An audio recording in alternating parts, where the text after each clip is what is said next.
My name is Raylan Robinson. I am 32 years old, and I work as a corporate compliance director in Manchester, New Hampshire. I was standing in a 14th floor glass conference room, guiding 3 senior partners through a quarterly risk mitigation audit. The room smelled of bitter coffee and dry erase markers.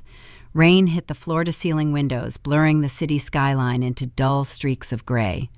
I kept my laser pointer steady on a slide detailing federal financial penalties. My voice projected calm authority as I explained the new reporting metrics. Then my phone vibrated against the polished mahogany table. It was a short, sharp burst. I did not look down. I continued explaining how our firm flags unauthorized resource allocation. But the phone vibrated again. Then a third time, followed by a continuous rhythmic buzzing that drew the attention of Davis, the managing partner. I offered a polite nod of apology and reached over to silence the device. In that brief second, my eyes caught the cascade of text notifications glaring from the lock screen. The first message was from my mother, Brenda. "We remortgaged the house in your name. You owe us $250,000 for raising you." I stopped breathing. The hum of the projector fan faded into a hollow ring echoing in my ears. Before my mind could make sense of the words, a second message materialized. It was from my father, Thomas. "If you do not sign the final authorization papers by noon, we will tell everyone you abandoned us. I will call your board of directors." Then a third text arrived. This one was from my younger brother, Tyler. "Thanks for the fresh start, sis. You are the best." I stared at the screen. Tyler was 30 years old and perpetually unemployed. He had spent the last decade jumping from one failed venture to the next, always bailed out by our parents. Now he was thanking me for a $250,000 debt I never authorized. Davis cleared his throat from the other end of the long table. He asked how quickly the new compliance software could detect internal fraud. I forced my gaze back to the projector screen. I inhaled a slow, silent breath, filling my lungs until the burning in my chest subsided. I answered his question with perfect clarity. I delivered the remaining 20 minutes of the presentation on autopilot. I answered technical questions. I nodded at feedback. I gathered my paper folders, stacked my pens, and walked out of the conference room without letting anyone see my hands shake. Once inside my private office, I closed the heavy glass door. The silence of the room wrapped around me thick and suffocating. I sat in my leather ergonomic chair and placed the phone on my desk. I read the messages again. They had not asked for a loan. They had issued a retroactive invoice for my childhood. They used my spotless financial record as collateral to fund Tyler and his next inevitable failure. My father threatened to call my board of directors. In my line of work, even a rumor of financial instability could trigger an internal review. He knew my career was my sanctuary, and he weaponized it to force my compliance. What would you do if the people who raised you decided that parenthood came with a price tag? And how far would you go if they stole your identity to collect it? I did not argue. I did not call them back. Crying requires a fundamental belief that the people hurting you care about your pain. I had outgrown that belief years ago. Instead, I opened a secure folder on my phone and saved every message. I took screenshots documenting the timestamps and the explicit threats. My mother thought she was dealing with the compliant daughter who spent her youth shrinking to accommodate Tyler and his endless chaos. She forgot she was dealing with an auditor trained to dismantle financial irregularities and trace hidden assets. I opened my laptop. I bypassed my usual work interfaces and navigated straight to the Federal Credit Bureau portal. The keyboard clicked softly under my fingers as I entered my credentials. It took 3 clicks to access my personal profile. I saw the recent hard inquiry from an online lender. They were moving fast, trying to push the money through before I could react. I moved my cursor to the security settings. I clicked the button labeled Initiate Security Freeze. The screen blinked. A green checkmark appeared. In an instant, my Social Security number locked inside a digital vault. This action severed any pending credit checks and halted all loan disbursements immediately. It was a simple mechanical action, but the shift inside my chest felt permanent. The dutiful daughter vanished. I became the compliance director, looking at a case of felony identity fraud. I leaned back in my chair and waited. I knew the exact sequence of events that would follow. The predatory lender would receive an automatic rejection from the credit bureau. The system would freeze the account. The loan officer would call my parents to inform them the guarantor had locked the file. 30 minutes later, my phone lit up.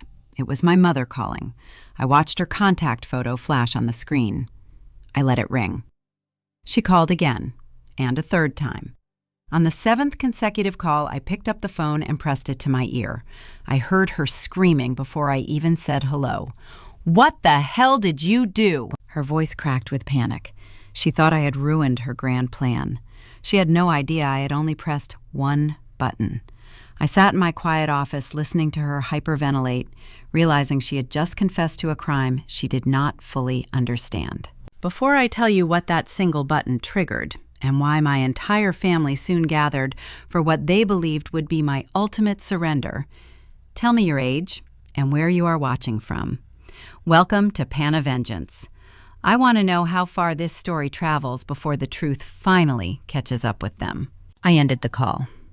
I did not say a single word in response to her screaming. I just pressed the red icon on my screen and placed the device face down on the cool glass surface of my desk. My office door remained shut. Through the transparent walls, I watched my colleagues moving down the corridor, carrying thick financial portfolios and quarterly audit reports. They walked with purpose, unaware that their risk management director was currently handling an active fraud case involving her own blood relatives. The phone vibrated again, but it was not another incoming call. It was a text notification from my cousin Sarah. The message glowed against the dark screen. "You might want to check the neighborhood group page. Aunt Brenda is losing her mind." My mother never fought a battle using facts. She fought by assembling an audience. I opened the social media application and navigated to the local Manchester community page. The post sat at the very top of the feed, flagged for high engagement. It was a masterclass in psychological manipulation. She did not mention the remortgaged house. She did not mention the forged signature or the extortion attempt. Instead, she wrote a sprawling, emotional essay claiming that she and my father were facing immediate eviction due to unexpected debts. She painted a tragic picture of two devoted parents who had sacrificed their entire lives to raise a successful daughter, only to be tossed aside. She wrote that I refused to answer their calls in their hour of greatest need. The detail that stood out the most was a single sentence buried in the third paragraph. She wrote that the stress of my cruel abandonment was going to ruin her immaculate 800 credit score. I stared at those words. That number was her crown jewel. Growing up, my mother wielded her credit rating like a loaded weapon at the country club. She used it to prove our family was financially superior to our neighbors. She cared more about her financial reputation than the actual truth. Now she was leveraging that same reputation to play the victim, hoping the public shame would force me into compliance. The post had already generated dozens of comments. Neighbors expressed their outrage. Extended family members offered prayers and asked how a child could be so cold. They bought the illusion because my mother had spent 3 decades perfecting it. I was always designated as the independent scapegoat. I worked 2 jobs to pay my college tuition while sleeping 4 hours a night. I bought my own textbooks. I financed my own used sedan. When I needed help with a security deposit for my first apartment, my father told me struggle builds character. Meanwhile, Tyler received a brand new truck for his high school graduation. When he wrecked it, our parents quietly paid the insurance deductible. When he dropped out of a private university, they paid his broken lease. He was the golden child, shielded from every consequence, and taught that the world owed him a favor. I was the invisible safety net they expected to remain quiet and absorb the impact of his mistakes. I did not type a reply to the comments. Engaging with her online would only validate her false narrative. It would give her the dramatic public fight she craved. Instead, I relied on my corporate training. I created a new digital folder on my encrypted hard drive and labeled it Evidence. I meticulously captured screenshots of the initial post, the growing comments section, and the timestamps. My mother thought she was ruining my name in our hometown. In reality, she was providing documented proof of her public defamation and extortion attempt. She was building my legal case for me. Once the local posts were archived, I shifted my attention to Tyler.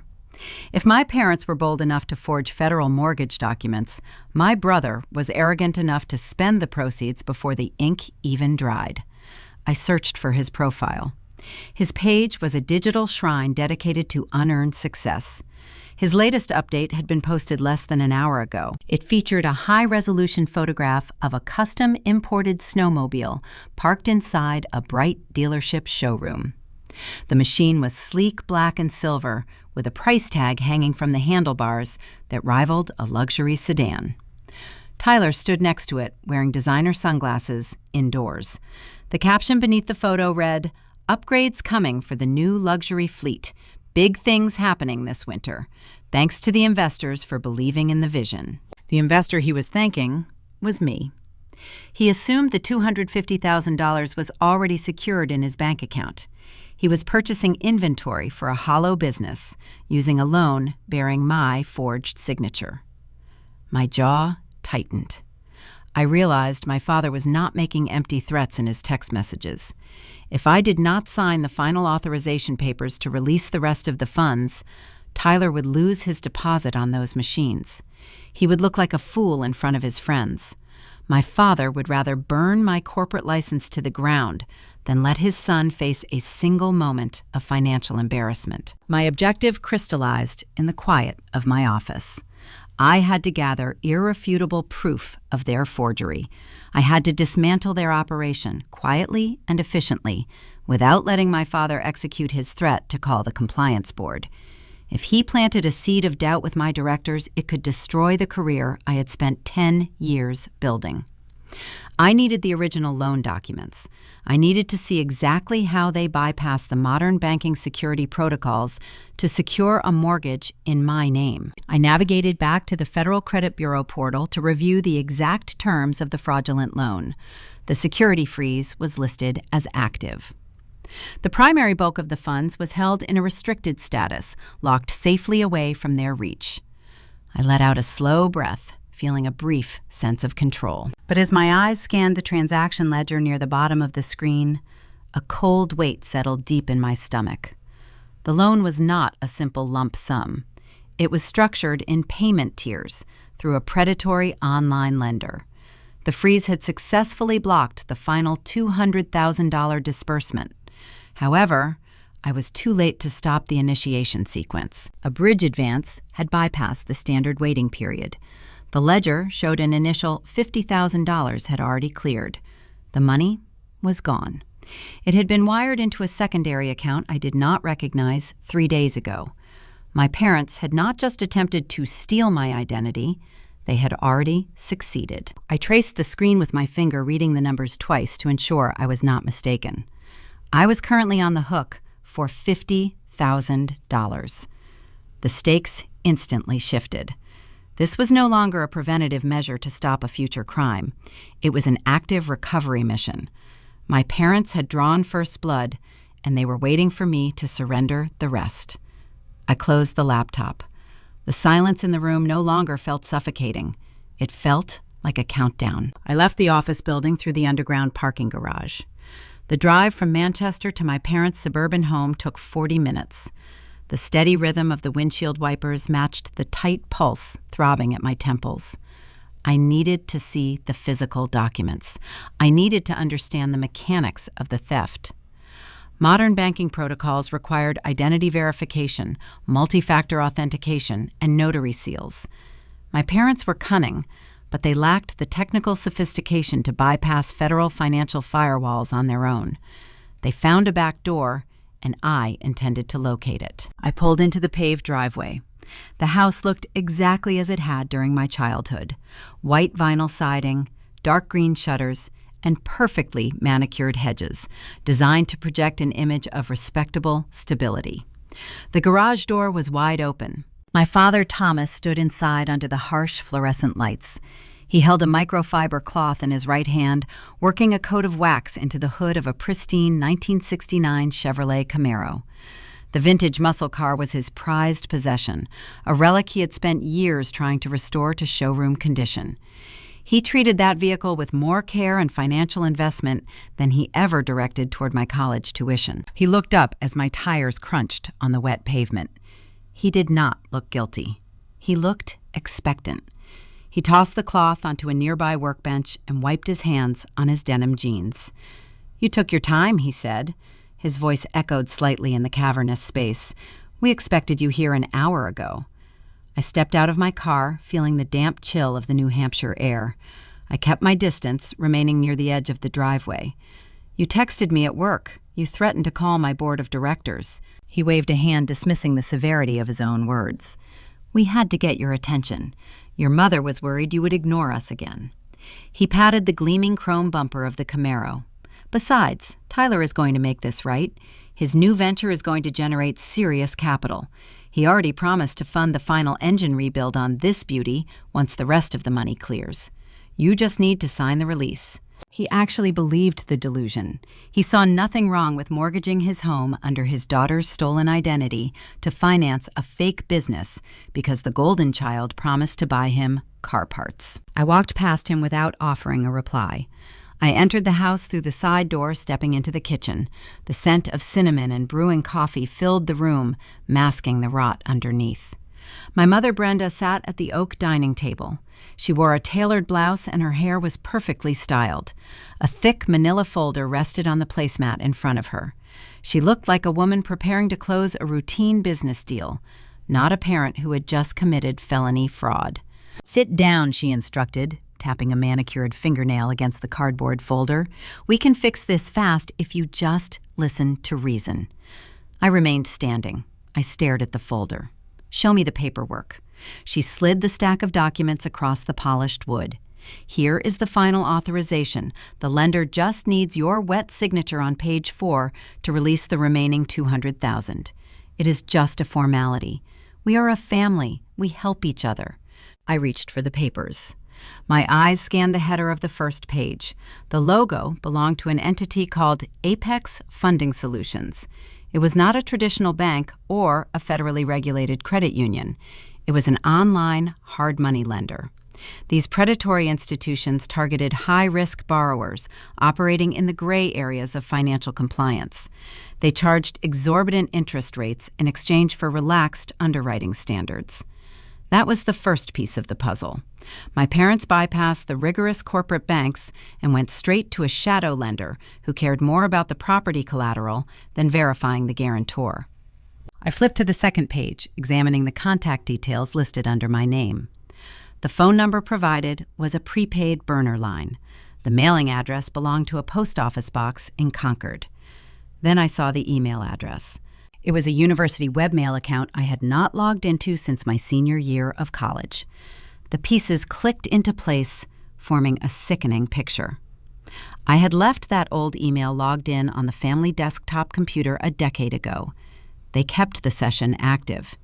When the hard money lender sent the digital verification links to confirm my identity, my father simply opened my dormant inbox and clicked approve. They hijacked a ghost of my past to steal my present. I turned to the final page, holding the initial loan agreement that authorized the first $50,000 advance. My signature sat at the bottom of the sheet, printed in blue ink. I stared at the looping letters. The R in Raylin curved backward at a sharp, unnatural angle. My stomach dropped. I did not sign my name that way anymore. I had not used that specific signature style since I was 20 years old. I dragged my finger across the printed ink, feeling a sudden, cold chill spread through my limbs. The ambient noise of the kitchen faded. The scent of cinnamon vanished, replaced by the stale smell of a crowded college dormitory. The audio in my mind shifted to the chaotic hum of a busy hallway 10 years ago. I remembered sitting on a lumpy mattress, staring at a textbook through exhausted eyes. My father had driven 2 hours to visit me unannounced. He dropped a thick stack of papers onto my desk. He said they were mandatory financial aid updates required by the university bursar's office. He pointed to the bottom of 3 separate pages, telling me to sign quickly so he could beat the evening traffic. In the background of that memory, my teenage brother Tyler leaned against my dorm room door. He was showing off a brand new designer ski jacket, bragging about a weekend trip to Aspen with his friends. I had been so tired from working double shifts at the campus library. I trusted my father. I took the pen and signed the blank designated lines without reading the fine print. The memory dissolved, snapping me back to the present reality of the kitchen. They kept them. My parents had saved those blank signature pages for 10 years, locking them away in a drawer, waiting for the exact moment my income and credit score became valuable enough to harvest. They weaponized my own youthful trust to construct a fraudulent mortgage. I pulled my phone from my coat pocket. I opened the camera application and held the device over the folder. "What are you doing?" my mother snapped. She reached across the table, attempting to snatch the documents away. I stepped back, pulling the papers out of her reach.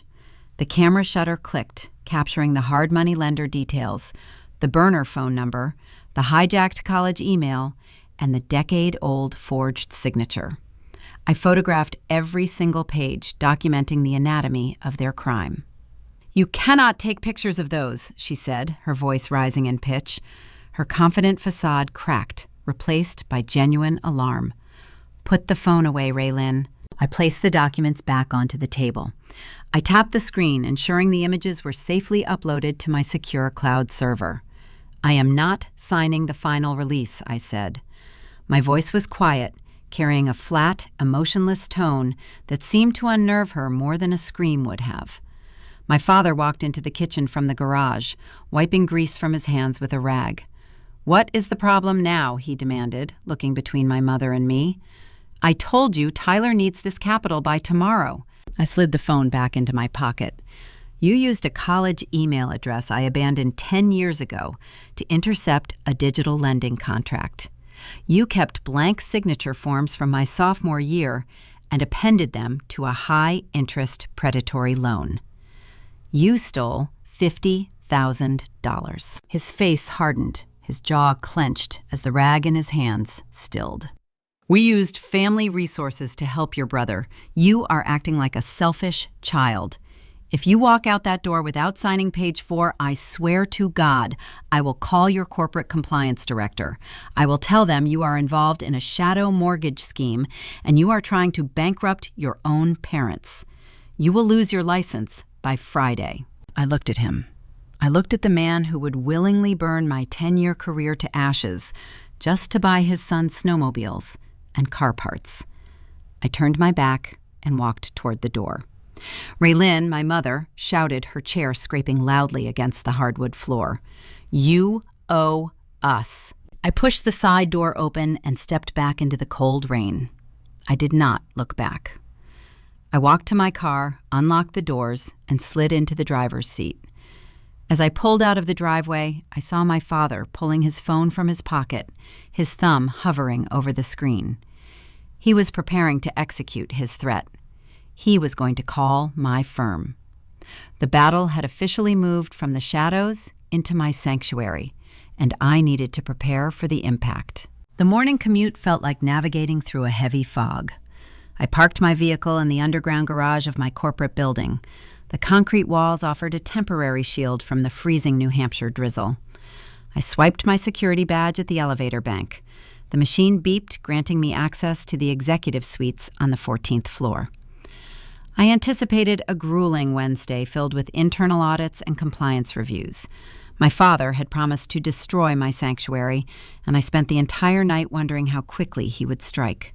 I found my answer the moment the polished steel elevator doors parted. My department floor was unusually quiet. The usual hum of keyboards and hushed hallway conversations had evaporated. Sarah, my administrative assistant, refused to make eye contact as I walked past her desk. She kept her gaze fixed firmly on her dual monitors. Standing outside the heavy glass door of my private office was Davis, the managing partner. He held a sleek silver tablet in his left hand. His expression was unreadable, a mask of strict corporate neutrality. "Raylin," he said, keeping his tone low, "walk with me. We need to use the central conference room." He did not invite discussion. He turned and walked down the long corridor toward the soundproof, glass-walled meeting space located at the far end of the floor. My pulse quickened, a steady rhythmic drum against my ribs. In the world of corporate compliance, being summoned to the central conference room by a managing partner meant an internal investigation had been triggered. I followed him inside. The room was sterile and cold. A single carafe of water sat on the center of the vast oak table. Davis closed the door, sealing us off from the rest of the firm. He gestured toward a leather chair. Human Resources received a series of highly disturbing voicemails on the emergency reporting line late last night, he began. He set the tablet on the table, sliding it toward me. The caller identified himself as your father, Thomas Robinson. He filed a formal ethics complaint against you. I sat down, folding my hands neatly in my lap to hide any potential tremors. What exactly did the complaint allege? Davis tapped the screen. He claimed you are deeply involved in a shadow mortgage scheme. He stated you have been using unregulated offshore lenders to drain your elderly parents' retirement accounts. He told our Human Resources Director that you threatened to evict them if they reported your financial abuse to the authorities. He said he was coming forward because he feared your actions would bring severe legal liabilities down upon this firm. The sheer audacity of the lie took my breath away. My father had flipped the narrative with terrifying precision. He understood that my entire career rested on an unblemished reputation. A compliance director cannot harbor even a fraction of a doubt regarding their financial ethics. A formal complaint involving elder abuse and unregulated mortgages was a career death sentence. It demanded immediate suspension pending a full federal inquiry. He requested that we terminate your employment immediately and revoke your compliance licenses. Davis continued, his eyes locked onto mine, searching for a reaction. I need you to understand the gravity of this situation, Raylin. If there is even a shred of truth to these allegations, I am legally obligated to escort you out of this building and notify the Federal Oversight Board. I did not defend myself with desperate pleas. I did not shed tears of betrayal. I took a slow, deliberate breath, drawing the sterile air deep into my lungs. May I hear the audio? I asked. Davis pressed a button on the tablet. The room filled with my father's voice. It was a masterful performance. He sounded fragile, broken, and terrified. He paused at all the right moments, letting out shaky breaths as he described his daughter stealing his life savings to fund her lavish corporate lifestyle. He begged the firm to stop me before I ruined anyone else. The recording ended. A heavy silence settled over the oak table. My father is a very convincing man, I stated, keeping my voice smooth and detached. However, he made one critical tactical error. He forgot that I am a resident of New Hampshire. Davis frowned slightly. I do not follow. I reached into my blazer pocket and retrieved my smartphone. I unlocked the screen and navigated to my encrypted evidence folder. I opened the audio file I had created during the confrontation in my parents' garage the previous evening. New Hampshire is a one-party consent state regarding the recording of private conversations, I explained, setting the device next to his tablet. Under Section 570A of our state statutes, I am legally permitted to record any conversation in which I am an active participant without notifying the other parties. I anticipated his sabotage. I documented our interaction. I pressed play. The sound quality was clear, capturing the harsh acoustics of the garage. My father's real voice echoed through the conference room. It was not fragile or terrified. It was cruel, demanding, and predatory. The recording captured him admitting that he used family resources to help my brother Tyler. It captured his explicit threat to call my board of directors and invent a shadow mortgage scheme to bankrupt my career if I refused to sign the final loan authorization. I watched Davis as the audio played. His professional neutrality dissolved. His eyes widened slightly and his jaw tightened. The contrast between the weeping victim on the Human Resources voicemail and the vicious extortionist on my smartphone was undeniable. The recording finished. I locked my phone and slid it back into my pocket. My parents used a decade-old forged signature and a hijacked college email account to secure a hard money loan against their own property, I said. They needed my income to guarantee the debt. I initiated a federal credit freeze yesterday, which blocked the final disbursement. This ethics complaint is their retaliation. Davis leaned back in his chair, letting out a long exhale. The tension in his shoulders released entirely. He ran a hand over his face, shaking his head in disbelief. I have seen hostile corporate takeovers with less venom than that, he murmured. Raylin, I am deeply sorry you are dealing with this level of betrayal. Does Human Resources require a formal written statement from me? I asked, shifting the focus back to protocol. Davis shook his head. No, I will handle Human Resources myself. The firm stands behind you. You are the victim of identity theft and extortion, but we need to manage the legal fallout carefully. He stood up and walked over to the intercom dial on the wall. He requested Evelyn, our chief corporate counsel, to join us in the conference room. She arrived 3 minutes later carrying a legal pad. Davis briefed her on the forged mortgage, the extortion attempt, and the retaliatory phone calls. Evelyn listened intently, taking sharp, precise notes. When Davis finished, she looked at me with a calculating gaze. You acted perfectly by freezing the credit line, she said. But if you walk into a police station right now with just a recorded threat and a photograph of a signature, a clever defense attorney might drag this out for years. They will claim verbal exaggeration during a family dispute. They will say you gave verbal consent for the loan years ago. We need to trap them in a corner where they cannot deny the mechanics of the fraud. What do you suggest? I asked. We play a strategic game of cat and mouse, she replied, tapping her pen against the table. We maintain the credit freeze. The shadow lender will eventually demand the return of the initial $50,000 advance. Your parents will panic.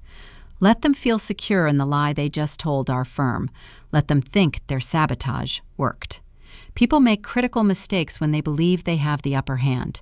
You need to gather the rest of the puzzle before the bank formally calls the loan and initiates foreclosure.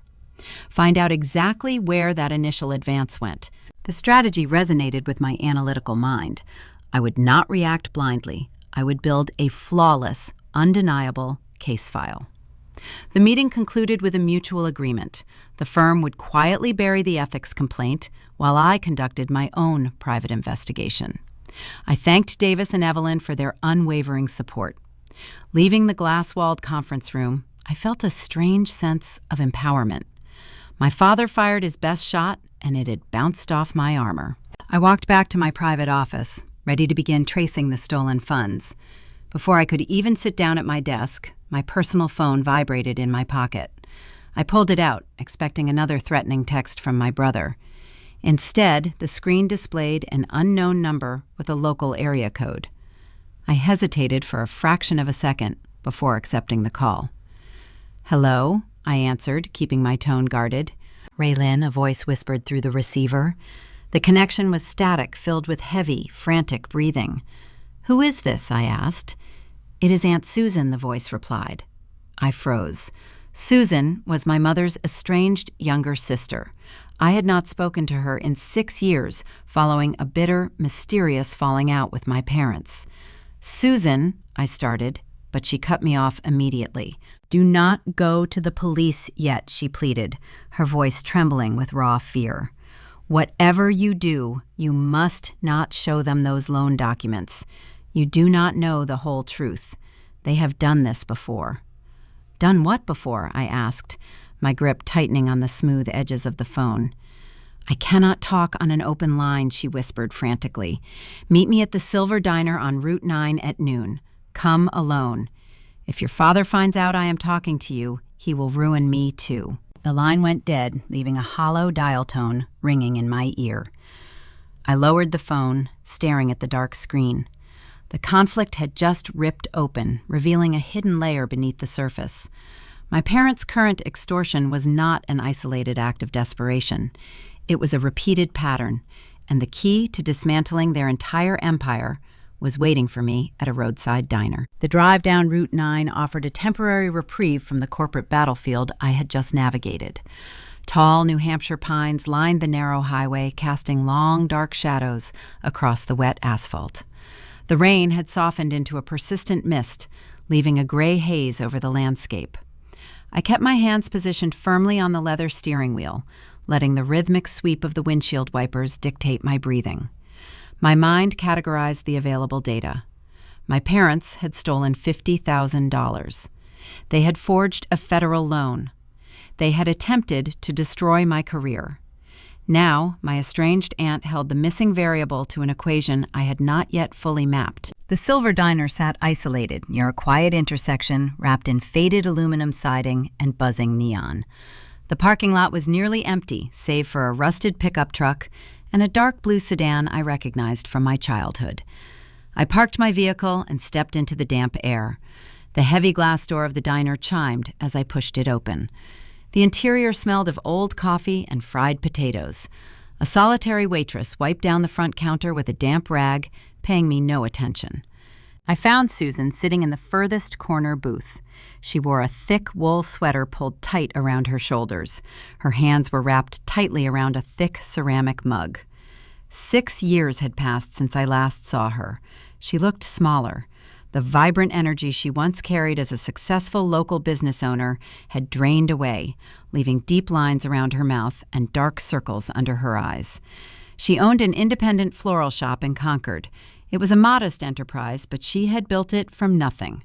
My father always mocked her profit margins, calling her a glorified gardener. I now understood his disdain was likely a calculated defense mechanism. I slid into the vinyl booth across from her. She did not reach out to hug me.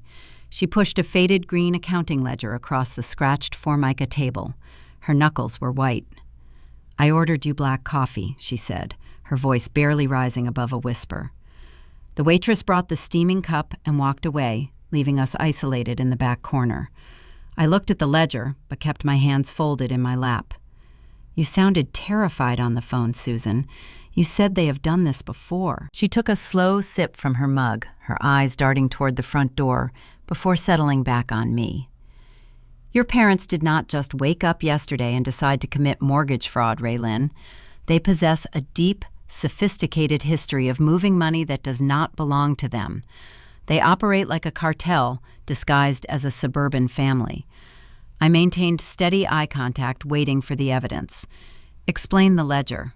Susan placed her hand flat against the worn green cover.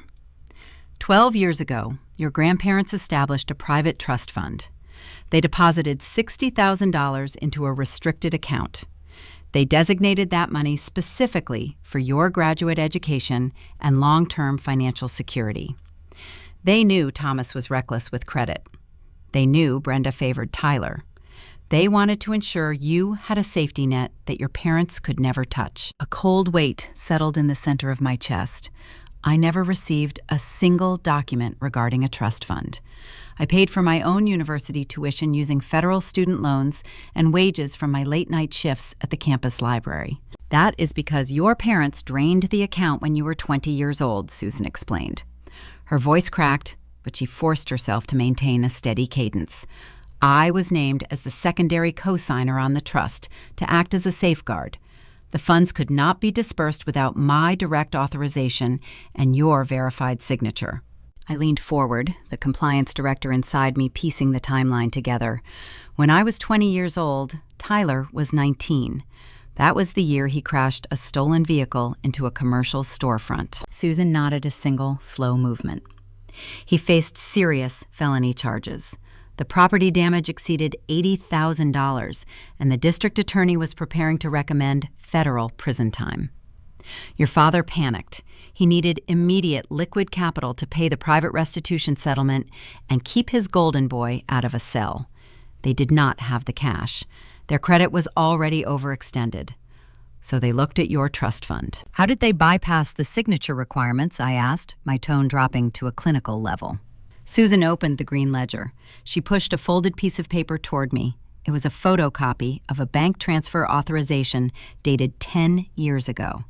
At the bottom of the page sat the same looping backward signature my parents had used on the current hard money mortgage. "Thomas drove to your university campus under the guise of a sudden family visit," Susan said. He handed you 3 blank financial aid updates. You signed them. He brought those pages back to Concord and fed them through a high-resolution scanner. He created a perfect digital replica of your signature to forge the trust release forms. I stared at the photocopy. The betrayal was not a recent development born from sudden financial desperation. It was a systemic, decade-long operation.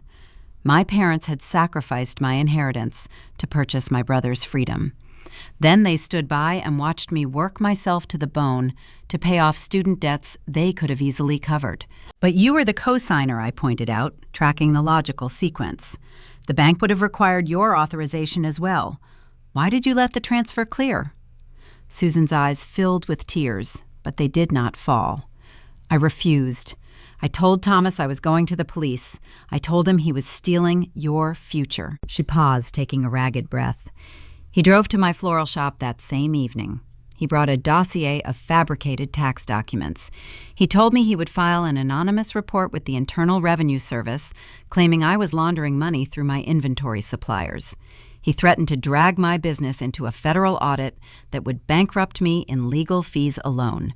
He promised to ruin my reputation in the community. I was a single woman with a fragile small business. He terrified me, Raylin. I signed the release. I kept my mouth shut, and the guilt has eaten me alive every single day since. The diner faded into the background. The smell of fried oil, the hum of the neon sign, the rain hitting the glass window. All of it dissolved. I was left with the pure, unadulterated truth. My parents were not just desperate enablers. They were serial financial abusers. They utilized extortion, forgery, and psychological warfare to protect Tyler while treating me as an expendable asset. This revelation fundamentally altered my strategy. I no longer carried a trace of lingering familial guilt. I did not need to worry about destroying their lives because they had been actively trying to destroy mine for 10 years. Why break your silence now, I asked. You kept this secret for a decade. What changed yesterday? Susan wiped her eyes with a paper napkin. Her expression hardened, shifting from fear to deep resentment. Because Tyler's greed is no longer contained to you, your father taught him how to forge digital authorizations.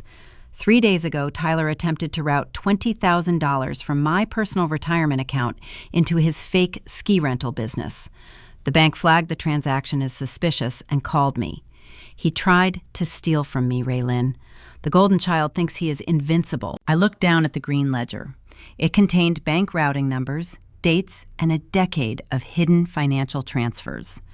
Armed with Susan's original records, I possessed the exact ammunition required to destroy their entire financial foundation. I could prove a pattern of historical felony fraud. I will handle this, I told her. I reached across the table and pulled the ledger toward my side of the booth. I'm going to let them believe they are winning for a few more days. I'm going to let them dig a hole so deep the federal authorities will never let them climb out. You are safe now, Susan. She let out a long, trembling exhale. Thank you. Just be careful. Tyler is in deep trouble with people worse than your father. Before I could ask her to clarify, my phone screen illuminated on the table. A text message banner appeared. The sender was Tyler. I picked up the device, anticipating another arrogant threat demanding I sign the mortgage release, but the message was not meant for me. It was a misdirected image sent in a moment of sheer panic. The screen displayed a screenshot of a digital trading ledger. It showed the initial $50,000 advance from the hard money lender. The funds had not been used to purchase snowmobiles or commercial real estate. The entire amount had been transferred into a highly leveraged offshore cryptocurrency margin account. Below the balance, a red warning banner flashed, indicating an immediate margin call. Tyler had gambled the entire bridge loan on volatile digital assets, and the market had just liquidated his position. The money was completely gone. A second text followed immediately, also intended for his broker. You have to give me 48 hours. My sister is signing the papers tomorrow. I swear I will have the other $200,000 wired to cover the spread. Do not send those guys to my house. I stared at the glowing screen holding the final piece of the puzzle. The phantom ski business was a front. My brother was drowning in unregulated crypto debt, and he was using my stolen identity as his life raft. The cat-and-mouse game had just accelerated, and I knew exactly how to spring the trap. I watched Aunt Susan drive away. Her faded blue sedan disappeared into the gray mist along the highway. I sat alone in the damp parking lot of the diner, holding the green accounting ledger and my smartphone. The misdirected text message from my brother glowed brightly on the screen. It was a digital map leading straight into his demise. I turned the ignition of my car, feeling a profound shift in my reality. I did not return to the corporate office. I needed my personal encrypted desktop. Corporate networks flag unusual search queries, and I was about to dive into the darkest corners of unregulated finance. I drove to my townhome in downtown Manchester. The space was minimalist, quiet, and rigorously organized. It was a reflection of my mind. I locked the deadbolt behind me, brewed a cup of black tea, and sat at my dual-monitor workstation in the spare bedroom. I laid the green ledger on the polished glass desk. I placed the phone right beside my keyboard. Tyler claimed he needed the $250,000 to launch a luxury ski rental empire. He told my parents he secured commercial vendor licenses and imported snowmobiles. I opened the New Hampshire Secretary of State Business Registry. My fingers flew across the mechanical keys, typing his name into the corporate database. I knew how to find hidden assets. I did this for a living. A single result populated the screen: Alpine Apex Rentals Limited Liability Company. The registration date was listed as 14 days ago. I pulled the public articles of organization. The primary commercial address belonged to a virtual mailbox located inside a dying strip mall on the edge of town. There was no warehouse property listed. There was no retail storefront. There was no tax identification number filed for payroll. I dug deeper into his digital footprint. I navigated to his social media profile and downloaded the photograph of the dealership invoice he posted earlier that week. I ran the document through a reverse image search algorithm, comparing the pixel layout against known commercial templates. The results were instantaneous. The invoice was a generic sample downloaded from a free accounting website. He had altered the text using basic photo editing software to make it look like a binding purchase agreement. He even forgot to change the default sales tax percentage. The ski business was a phantom. It existed only as a hollow narrative designed to manipulate our parents into remortgaging their home. My brother always chased the illusion of wealth without the burden of labor. During his freshman year of college, he lost his tuition money peddling counterfeit electronics out of a dorm room. In his mid-20s, he recruited our relatives into a doomed dietary supplement scheme, promising them early retirement. He possessed an innate ability to sell a vision, but he lacked the fundamental discipline required to build anything real. Cryptocurrency was the perfect trap for a man like Tyler. It offered the allure of instant millions wrapped in complex jargon he could use to sound intelligent at family dinners. I zoomed in on the screenshot he accidentally sent me. It displayed a trading dashboard from an offshore decentralized exchange. The interface was dark mode, filled with red downward tracking lines and flashing alert symbols. The numerical data exposed the true depth of his failure. Tyler had engaged in high-risk day trading using extreme leverage. He borrowed money he did not have to bet on highly volatile digital assets, expecting a substantial return. When the market took a sudden dip, his broker issued a margin call. The broker demanded immediate liquid capital to cover the initial losses and keep the account open. That was why my parents rushed the hard money loan. They secured the $50,000 bridge advance using my forged signature and wired it directly into his trading account to stop the bleeding. It did not work. The market continued to crash, plummeting past his safety thresholds. The screenshot proved the exchange had liquidated his position. The $50,000 evaporated into the digital ether. He owned nothing. He owed the platform hundreds of thousands more to cover the borrowed leverage. Worse yet, the specific exchange he used was notorious for selling debt contracts to unregulated private collection agencies. The men he owed money to did not operate within the bounds of federal banking compliance. They used intimidation tactics that extended far beyond threatening phone calls. My parents surrendered their home equity to throw a single bucket of water onto a raging forest fire. Now they expected me to provide the rest of the ocean. I picked up my phone. I opened the text thread with Tyler. I did not write a long, emotional paragraph detailing my findings. I did not express disappointment or anger regarding his betrayal. I simply attached the screenshot of his liquidated offshore account. I added one sentence below the image. The ski business is fake, and the initial advance is gone. I pressed send. The delivery receipt appeared instantly, indicating he read the message. I watched the screen. 10 seconds passed in total silence. The gray typing bubble popped up, indicating he was drafting a reply. It vanished. It appeared again. Then my phone began to ring. The caller identification displayed his face. He was smiling in the photo, wearing a tailored designer suit he bought using my father's credit card. I let the phone vibrate against the glass desk. I watched the incoming call screen until it timed out and rolled to voicemail.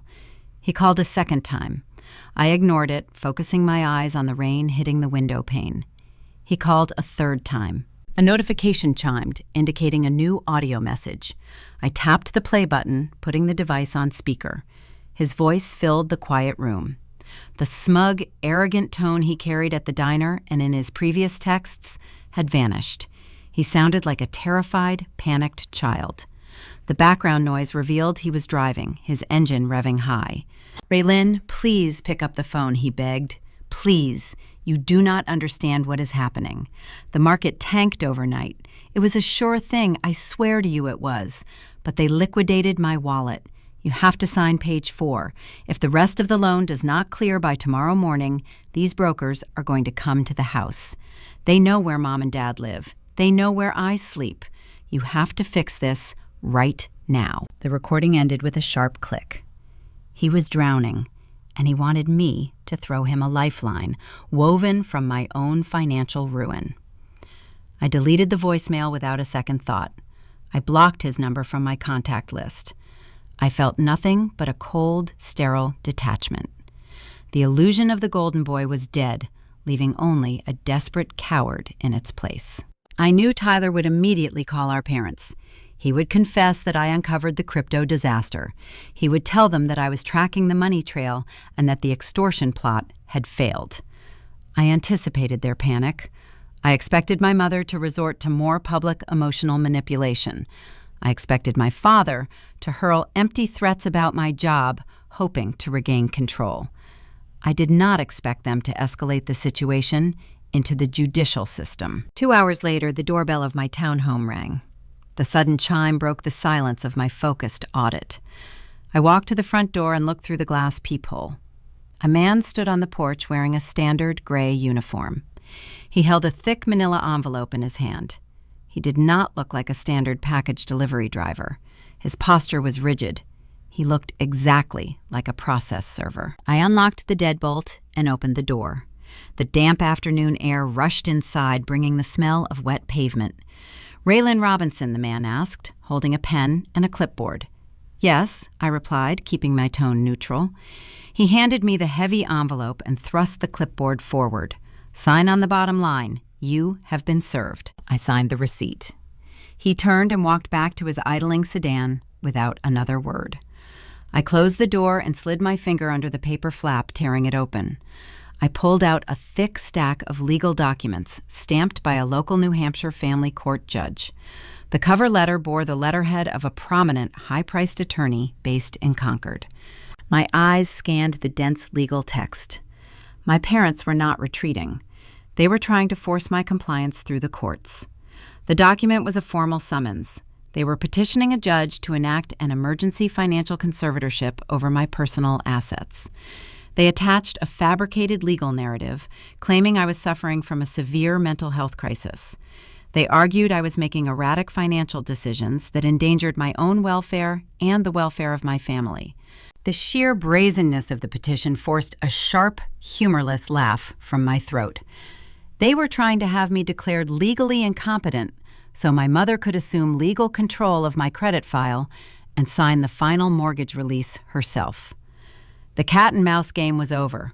My parents just declared open war in a court of law, and they had no idea they just handed me the final weapon I needed to destroy them. I placed the thick manila envelope onto my glass desk. The court summons felt heavy, a physical manifestation of my parents' deepening delusion. They actually believed a family court judge would hand them the keys to my financial kingdom. I did not waste time experiencing shock or betrayal. The hollow ache that usually accompanies family betrayal had been replaced by a cold, mechanical focus. I reached for my phone and dialed Evelyn, my firm's chief corporate counsel. She answered on the second ring. I read the petition aloud, detailing their fabricated claim of my supposed emotional instability and their brazen request for an emergency conservatorship. Evelyn let out a sharp, dry laugh that crackled through the speaker. She did not sound worried. She sounded like a predator catching the scent of a wounded animal. She instructed me to meet her at the corporate office at dawn the following morning. We had a legal trap to set. The next day, Evelyn and I drove to Concord in her sleek black sedan. The rain from yesterday had frozen overnight, leaving a thin layer of ice over the barren New Hampshire trees. The heater hummed, pushing warm air into the quiet cabin. Evelyn briefed me on the statutes governing fraudulent court filings. She explained how we would dismantle their argument brick by brick. We pulled into the parking lot of a high-end law firm located near the state capitol building. My parents had retained Marcus Sterling. He possessed a reputation as a ruthless litigator who specialized in high-asset divorces and hostile estate battles. He charged exorbitant hourly rates, indicating my father had likely drained his last remaining credit cards to secure his services. They were betting everything on this bluff. We entered the lobby. The air smelled of expensive leather and lemon polish. A receptionist escorted us down a long hallway lined with abstract art and into a sprawling corner conference room. The walls were lined with heavy law books bound in dark red leather. The large windows offered a sweeping view of the frozen city. My parents sat on one side of a vast oak table. Brenda wore a pristine ivory blouse, projecting the image of a concerned, exhausted mother. She dabbed at her eyes with a tissue, playing the role of the tragic matriarch perfectly. Thomas sat next to her, his posture stiff, his eyes narrowed. He looked like a man expecting a total surrender. Marcus Sterling sat at the head of the table, adjusting his silk tie. He smiled a tight, predatory grin as we took our seats across from them. Sterling opened a leather-bound portfolio. He did not waste time with pleasantries. He spoke with the measured, practiced cadence of a man who enjoyed intimidating his opposition. "We are here to resolve this family tragedy quietly. Ms. Robinson," he began, folding his hands on the table, "your parents are deeply concerned about your recent erratic behavior. They provided documentation detailing a history of emotional instability. Your decision to suddenly freeze your credit and sabotage a joint family real estate venture indicates a severe lapse in judgment. We prepared a durable power of attorney. This document grants your mother temporary control over your financial assets, allowing her to manage your affairs until you seek the psychological help you need." He slid a single sheet of paper across the smooth wood. The paper slid to a halt just inches from my folded hands. "If you sign this today, we withdraw the court petition," he added. "We keep this private. Your corporate employers never find out about your mental health crisis. You can keep your job, and your parents can save their home." He was attempting to blackmail me with the very career my father had already tried to destroy. They thought Evelyn was just a standard associate attorney brought along for moral support. They did not realize she spent her entire career defending international financial institutions against complex regulatory fraud. She knew how to gut a fabricated contract before the ink even dried. I did not look at my parents. I kept my gaze fixed on the lawyer. I picked up the document. It was a masterpiece of legal fabrication. It cited fictional therapy sessions and non-existent hospital visits during my college years. It painted me as a fragile, unpredictable woman who required constant parental supervision. At the bottom of the page sat another forged signature, mirroring the one used on the shadow mortgage. Next to it was a dark blue ink seal from a licensed New Hampshire notary public. The stamp bore a date from 4 months ago, supposedly proving I had consented to this arrangement before the ski rental crisis ever began. I handed the paper to Evelyn. She scanned the text, her expression remaining perfectly blank. She did not display an ounce of intimidation. "Mr. Sterling," Evelyn said, her voice carrying a soft, chilling authority, "are you formally entering this document into the legal record as a verified, binding contract?" Sterling Fney rewards his predatory smile, faltering slightly. He recognized the shift in power, but could not pinpoint the source. "It is a notarized declaration of intent," he replied. "It demonstrates my client's proactive measures to protect their daughter." Evelyn placed the paper back onto the table. "I advise you to look very closely at the notary seal located on the bottom right corner," she instructed. Sterling leaned forward, pulling his reading glasses from his breast pocket. He inspected the blue ink. "It bears the official state emblem and the commission expiration date," he stated, sounding defensive.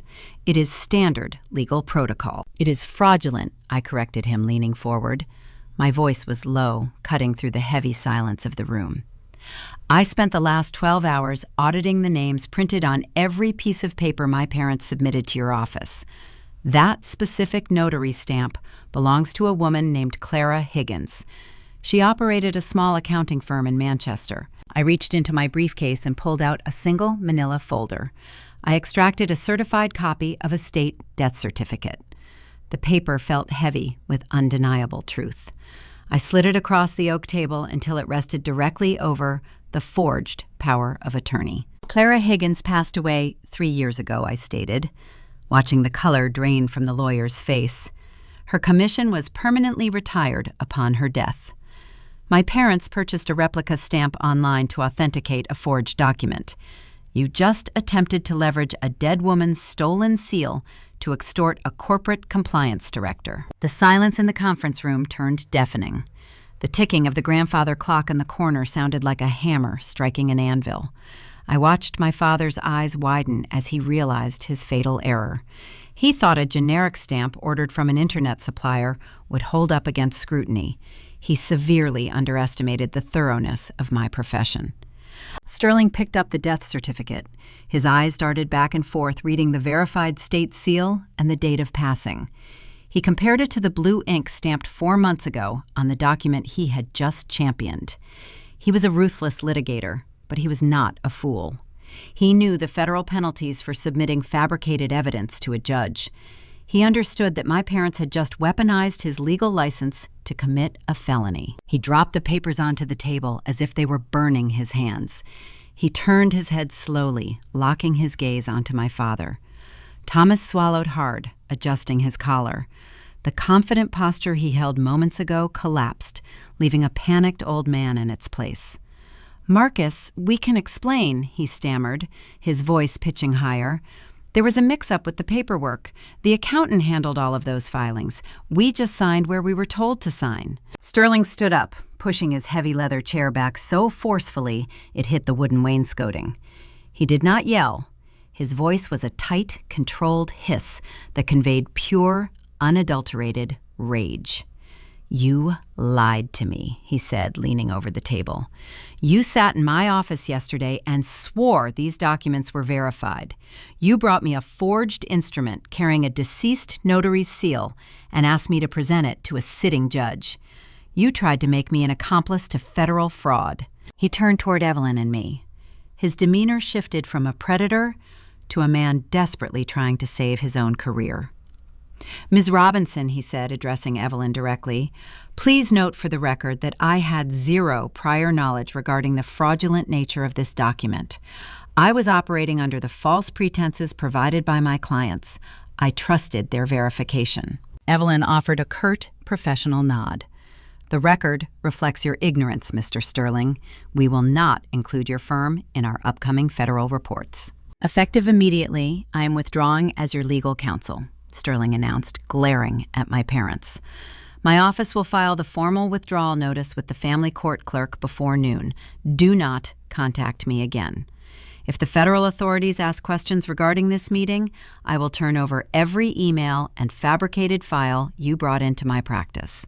He grabbed his briefcase and walked out of the conference room without looking back. The heavy oak door clicked shut behind him, echoing like a gunshot in the silent room. My mother snapped. The image of the concerned, exhausted parent shattered into 1,000 jagged pieces. She stood up, slamming her palms against the table. Her face turned a mottled shade of red. The veins in her neck bulged as she directed her fury entirely at me. "You are destroying this family," she screamed, her voice echoing off the leather-bound books. "You are a heartless, ungrateful monster. We gave you everything. We sacrificed our youth to keep a roof over your head, and you sit there plotting against us. You are trying to put your own father in prison over a technicality. You should be ashamed to call yourself a daughter." I did not flinch. I did not raise my voice to match her hysteria. I packed my folder back into my briefcase and snapped the brass locks shut. The sound was sharp and definitive. "I am not plotting anything," I replied, staring directly into her panicked eyes. "I am simply letting the truth exist in the light. You built an entire life in the shadows, and now you are angry because you have to look at what you created." I stood up and walked toward the door with Evelyn right beside me. Thomas sat frozen in his chair, staring at the abandoned power of attorney document. The realization was finally washing over him. The intimidation tactics had failed. The legal threats had backfired. They had no money, no lawyer, and a rapidly approaching deadline from the shadow lender. The walls were closing in, and they had nowhere left to run. But men like my father never accepted defeat gracefully.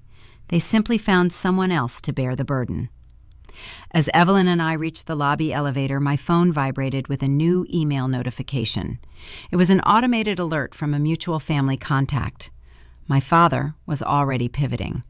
He was preparing a sweeping diversion, aiming to frame the only person left who had access to their financial records. The family accountant was about to be thrown into the fire, and the battle was shifting toward a new, devastating conflict. Evelyn and I drove back to Manchester in silence. The heater in her sedan blew warm air against my frozen hands. The failed ambush at the law firm felt like a distinct turning point. My parents had played their heaviest legal card and lost spectacularly. I expected them to retreat and regroup. I expected silence. But desperate people do not strategize logically. They lash out blindly, hoping to strike a vulnerable target. My phone vibrated inside my blazer pocket. I pulled it out and checked the screen. An alert notification glowed from the fraud monitoring service I hired to watch my credit file. Apex Funding Solutions had updated the status of the frozen shadow mortgage. I logged into the secure portal while Evelyn navigated the highway traffic. A new document sat attached to the bottom of the digital file. It was a formal affidavit submitted and signed by my father. I read the text on the glowing screen. Thomas claimed he was a victim of financial malpractice. He formally declared that our longtime family accountant, Arthur Pendleton, orchestrated the entire forged loan. According to the sworn affidavit, Arthur accessed my dormant college email and attached the decade-old signature pages without my parents' consent. Thomas painted Arthur as a desperate man, facing his own crippling business debts.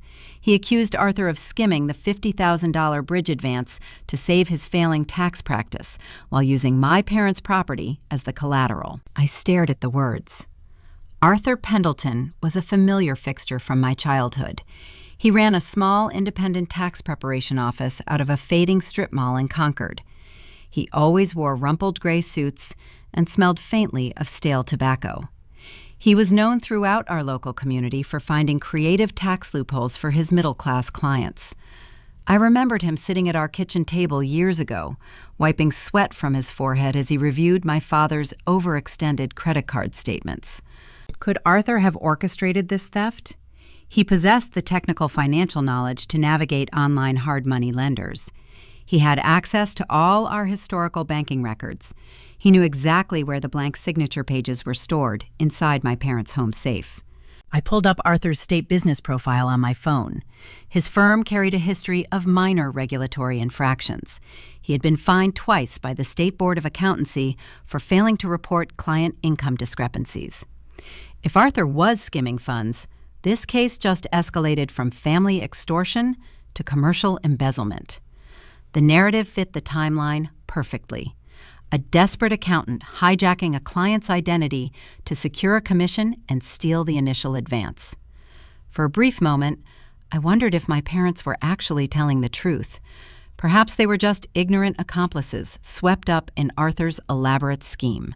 Evelyn dropped me off at the corporate plaza. I walked into my private office and closed the door. The red herring hovered in my mind.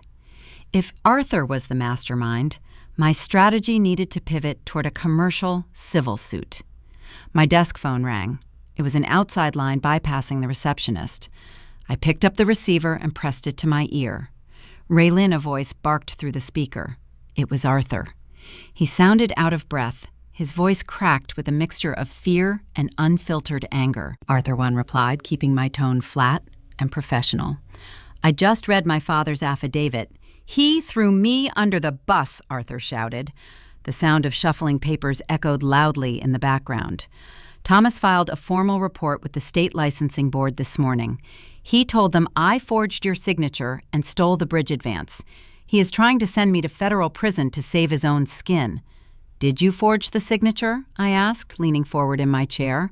Arthur let out a harsh, bitter laugh. I am a lot of things, Raylin. I bend the rules. I find the gray areas to save people money, but I do not cross the line into felony wire fraud. Your father begged me to process that loan. He told me you gave verbal consent over the phone. He handed me the printed signature pages and stood directly over my desk while I scanned them into the digital portal. When the shadow lender asked for email verification, he provided the old university address and told me he had authorized access to the inbox. You processed a $250,000 mortgage using a 10-year-old signature and a dormant email I challenged, gripping the phone. You are just as liable, Arthur. You turned a blind eye because you wanted the processing commission. There was a long, heavy silence on the line. I heard him swallow hard. I turned a blind eye because your father threatened to expose a severe mistake I made on his corporate taxes 5 years ago. Arthur admitted, his voice dropping to a low murmur. He blackmailed me. But I am not going down for his crimes. I am not losing my liberty because Thomas Robinson cannot control his degenerate son. Then prove it, I said. An affidavit is just a story.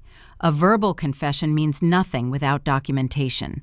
I need evidence. Check your personal email, he replied. I sent you a compressed digital file 5 minutes ago. I keep receipts, Raylin. I always keep receipts. The line went dead. I opened my secure inbox on my desktop monitor. A message from Arthur's encrypted server sat at the very top of the list. The subject line read, Apex Funding Correspondence. I downloaded the attached folder and extracted the files. It contained 12 individual PDF documents. I clicked the first file. It was a digital rendering of an email thread dated 3 weeks prior. The sender was Thomas. The recipient was Arthur. I read the text. Arthur, we need the capital by Friday. Tyler has brokers breathing down his neck. Use Raylan's old signature pages from the safe. I am bringing them to your office at noon. I clicked the next file. It was Arthur's reply. Thomas, this is highly irregular. The lender will run an IP trace on the email verification link. They will know it did not come from her current location. The third file contained a direct response from my mother's personal email address. It was the final, undeniable piece of the puzzle. Brenda wrote the words herself, typing them from her own verified account. Do not worry about the verification, Arthur. Thomas has the password to her old college account. We tested the login last night. She will not notice until it is too late. Just push it through. We have to protect Tyler. I leaned back in my leather chair. The bright glow of the monitor illuminated the dark office. The red herring dissolved into ash. Arthur was a coward and a compromised professional, but he was not the mastermind. He was just another expendable pawn in their desperate game. My parents orchestrated every single detail. They plotted the theft. They executed the forgery. They hijacked the email. And the moment their plan collapsed, they did not hesitate to sacrifice the man who helped them. They threw their longtime accountant into the fire, hoping the smoke would cover their tracks. Their stark lack of loyalty was staggering. They demanded unconditional devotion from everyone around them, but offered none in return. They destroyed my grandparents' trust. They attempted to destroy my corporate career. They weaponized a dead woman's notary seal. Now, they were attempting to frame a man who had known our family for 2 decades. I sent the documents to the office printer. I gathered the warm pages, stacking them neatly. This was the final nail. The audio recording from the garage proved extortion. Aunt Susan's green ledger proved a historical pattern of theft. Tyler's misdirected text proved the funds were gambled away on cryptocurrency. And now Arthur's time-stamped emails proved premeditated wire fraud and forgery beyond any reasonable doubt. I compiled the documents into a single physical dossier. I locked the red folder inside my bottom desk drawer. I had enough evidence to secure a federal indictment. I just needed to deliver it to the right authorities at the exact right moment. I packed my briefcase and left the corporate building. The rain had stopped, but the heavy gray clouds remained hanging low over the city. I felt a profound sense of peace as I drove home. The chaos they tried to inflict upon me had failed. The truth was solid and unshakable. I pulled into my driveway. I walked inside my townhome and placed my keys on the granite counter. My phone vibrated in my coat pocket. I expected it to be Arthur calling back to beg for legal immunity. I pulled the device out and checked the screen. It was a voicemail notification from my mother. I tapped the icon and held the phone to my ear. Brenda's voice was soft, broken, and laced with tears. The vicious, unhinged anger she displayed at the law firm had vanished entirely. "Raylyn, please," she sobbed, taking a ragged, shaky breath. "Please pick up the phone. It is your father. He collapsed in the kitchen. His heart gave out from all the stress. We are at the hospital right now. The doctors say his condition is critical." She paused, letting out a quiet whimper. "I know you are angry. I know we made terrible mistakes. But please do not let this family end like this. Come to the house this Sunday for dinner, just you and me and your father. He wants to fix this. We want to make everything right before we lose him. Please, Raylyn, we need you." The voicemail ended. A cold chill washed over me. The legal threats and the scapegoats had failed, so she was pivoting to the ultimate emotional manipulation. A sudden heart attack, a tearful plea for reconciliation, a quiet Sunday dinner to make things right. It was a trap. They were desperate, and they were trying to lure me into a room to force a private settlement. The cat and mouse game was entering its final phase, and I knew exactly who I was bringing to dinner. I listened to the voicemail a second time while standing in the center of my dimly lit kitchen. My mother's sobs echoed through the small speaker of my phone. She painted a vivid, desperate portrait of a family on the brink of medical and financial collapse. A weaker person might have buckled under the sheer weight of that manufactured grief. A dutiful daughter might have rushed blindly toward the cardiac intensive care unit, throwing forgiveness at the feet of her abusers. But I remembered my father's actual medical history perfectly. Thomas boasted the resting heart rate of a marathon runner and the blood pressure of a healthy teenager. He ran 5 miles every single morning and obsessed over his cholesterol intake. His cardiovascular system was not failing. His criminal conspiracy was failing. My parents were completely out of legal maneuvers. Marcus Sterling abandoned them at the law firm. Arthur Pendleton betrayed them to save his own accounting license. The shadow lender was undoubtedly breathing down their necks, demanding immediate repayment of the bridged advance. Thomas and Brenda needed me in a room where they could physically intimidate me into signing a retroactive consent form. They wanted a document that would legally transform their felony wire fraud into a messy but lawful domestic loan. I drafted a text message response. I deliberately chose not to call her back because hearing my composed, steady voice would instantly ruin the illusion. I needed to project total defeat. "I am so sorry," I typed. my thumbs moving swiftly across the glass screen. I am exhausted by all of this endless fighting. Please tell Dad to rest and recover. I will come to the house on Sunday evening. We can sit down together and figure out a solution that keeps everyone out of a courtroom. I hit send. The delivery receipt chimed instantly. My screen immediately displayed the typing indicator bubble. Brenda replied within 30 seconds, completely bypassing any further updates on her husband's supposed critical condition. Sunday at 6 o'clock sharp, she wrote. I am making your favorite cherry pie. We love you so much, Raylin. The bait was taken. She truly believed the prodigal scapegoat was finally returning to the slaughterhouse. The following morning, I took a personal day from the corporate office. I required uninterrupted solitude to construct the final guillotine. I sat at my workstation and arranged the physical evidence into sequential chronological order. Aunt Susan's green accounting ledger detailing the historical trust fund theft sat on the left. The printed emails from Arthur proving premeditated forgery occupied the center space.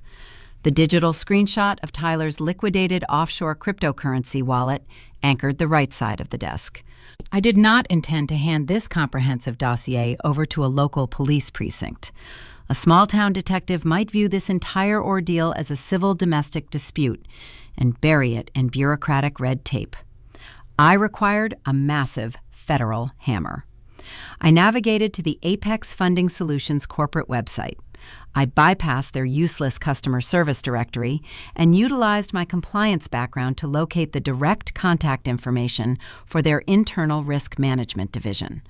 I dialed the toll-free number and navigated the automated menu using standard auditor override codes. A man answered on the third ring. His tone was brisk, sharp, and highly impatient. Apex Fraud Division, this is Special Investigator Harrison Cross, he barked. State your account number immediately. I did not offer an account number. I offered a confession. My name is Raylin Robinson, I stated, keeping my cadence completely even. 3 days ago, your firm approved a $250,000 hard money mortgage against a residential property in Concord, New Hampshire. Your underwriters subsequently disbursed an initial $50,000 bridge advance. I am the listed guarantor on that fraudulent loan. I heard the sound of a mechanical keyboard clacking rapidly across the connection.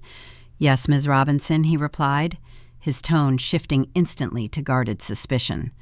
Your specific file is currently flagged in our system. You initiated a federal credit freeze, halting our final disbursement protocol. Our legal department is currently preparing to initiate asset recovery against the collateral property. Why are you calling me directly? Because the primary applicants committed federal wire fraud, I explained. They utilized a deceased notary's seal, a decade-old copied signature, and a hijacked university email address to secure the initial advance. The $50,000 your firm wired to them is already gone. It was gambled away on a decentralized offshore cryptocurrency exchange by a third party. The rapid typing on his end stopped entirely. That is a very serious allegation, Ms. Robinson. If you are simply attempting to absolve yourself of civil liability by falsely accusing the primary borrowers, we will pursue aggressive legal action against you as well. I am not making empty allegations, Agent Cross, I countered. I am offering you an open and shut federal indictment on a silver platter. I just transmitted a secure, encrypted file to your direct corporate inbox. Open it right now. A heavy, suffocating silence stretched across the cellular line. I listened to the faint sound of his computer mouse clicking. Minutes passed like hours as he reviewed the time-stamped emails from the accountant, the reverse image search proving the fake ski rental business, and the digital footprint of the stolen funds. When he finally spoke, his voice lacked any trace of previous impatience. It was replaced by the sharp, focused intensity of a predator who had just been handed a bleeding target. You compiled a more comprehensive dossier than my entire analytics team could have managed in a month, he admitted grudgingly. This documentation proves premeditated identity theft across state lines. The involvement of the offshore digital wallet elevates this crime to a federal jurisdiction. I will contact the proper authorities and draft the arrest warrants this afternoon. No, I interrupted, leaning closer to the microphone. Do not draft the warrants yet. If you send uniformed officers to their house today, my parents will barricade themselves behind another defense attorney. They will claim the accountant orchestrated the forgery without their knowledge. They will drag your firm into years of costly litigation. I can give you something vastly better than paper evidence. I can give you a recorded, uncoerced confession. How exactly do you plan to acquire that? He asked, skepticism creeping back into his voice. My mother invited me to a reconciliation dinner this Sunday evening, I explained. They believe I am terrified of a lengthy legal battle. They intend to slide a revised contract across the dining room table, a document specifically designed to retroactively authorize the loan and waive my right to press criminal charges. If I sign it, their crime becomes a civil misunderstanding. You are walking blindly into an ambush, Agent Cross warned. They will use every psychological tactic they possess to force your signature on that paper. I am well aware of their tactics, I replied. I spent 32 years surviving them. But I am not walking into that house alone. I am bringing a guest. I want you to attend that dinner with me. He let out a short breath of pure surprise. Excuse me? You want a federal fraud investigator to crash a private family dinner? I want you to pose as my personal financial advisor, I corrected him. I will tell them I refuse to review any settlement paperwork without my wealth manager present. They are arrogant enough to believe they can outsmart you. They will try to justify the theft right in front of your face. You will sit quietly, eat my mother's cherry pie, and record every single admission of guilt under the state recording statutes. The line went silent again as he weighed the legal parameters of the proposed sting operation. It was highly unconventional. But the prospect of closing a $250,000 federal fraud case with a pristine taped confession was an irresistible prize for a corporate investigator. I need authorization from my department head, he finally conceded. But assuming I receive the green light, what are the exact rules of engagement? You stay completely silent until I trigger the collapse I instructed. Let them weave their intricate lies. Let them blame each other. Let them detail the specific mechanics of the forgery on tape. When they have thoroughly incinerated their own defense, you stand up, show them your badge, and tell them they are losing their house. I will meet you 2 blocks away from the property at 5:30 on Sunday, Harrison agreed. I ended the call and placed the phone face down on the glass surface. The trap was fully set. The board was arranged exactly to my specifications. My parents spent their entire lives treating me like a passive asset they could manipulate at will. They trained me to be obedient, silent, and accommodating. They never considered that teaching a child how to survive a ruthless environment inevitably creates a ruthless survivor. The weekend crawled by with agonizing slowness. I spent Saturday organizing my corporate files, ensuring my sudden promotion to Vice President of Risk Management remained utterly unaffected by the impending domestic explosion. I curated my wardrobe for the dinner, choosing a tailored charcoal suit that projected impenetrable armor. Sunday afternoon arrived draped in heavy gray clouds. A bitter, freezing wind swept through the city, stripping the final dead leaves from the massive oak trees. I drove toward my hometown feeling the familiar knot of anxiety tightening deep in my stomach. The body remembers trauma, even when the mind has meticulously engineered a flawless victory. I parked my vehicle on a quiet residential street 2 blocks away from my childhood home. A black, unmarked sedan idled near the curb. The passenger door opened as I approached. Harrison Cross stepped out onto the damp pavement. He wore a sharp navy blue suit and carried a slim leather briefcase. He looked exactly like a high-priced financial consultant ready to negotiate a corporate merger. "Are you ready to do this, Ms. Robinson?" he asked, adjusting his silk tie. His eyes were sharp, calculating, and completely devoid of empathy. He was the perfect weapon to wield against my family. I looked down the street toward the pristine white house with the dark green shutters. The warm glow of the dining room chandelier spilled out onto the front lawn, illuminating the manicured hedges. My mother was inside, likely setting the table with her best porcelain plates. My father was likely pacing the floor, rehearsing his manipulative apologies. Tyler was likely hiding upstairs, terrified of his offshore creditors finding his location. They were waiting for their vulnerable victim to arrive. "Follow my lead," I told the investigator, "and whatever happens, do not eat the pie." We walked down the sidewalk together, our footsteps falling in perfect synchronized rhythm against the concrete. The final confrontation was merely moments away, and the mounting pressure was about to shatter the foundation of my family forever. The bitter New Hampshire wind whipped through the barren branches of the oak trees lining my childhood street. I walked up the cracked asphalt driveway, my leather heels clicking a steady, relentless rhythm against the freezing pavement. The house stood before me, a pristine colonial structure painted bright white with dark green shutters. Warm golden light spilled from the front windows, casting long, deceptive shadows across the frost-covered lawn. To any passing neighbor, it looked like a sanctuary of domestic tranquility. To me, it was a beautifully staged crime scene. Harrison Cross walked in perfect synchronization beside me.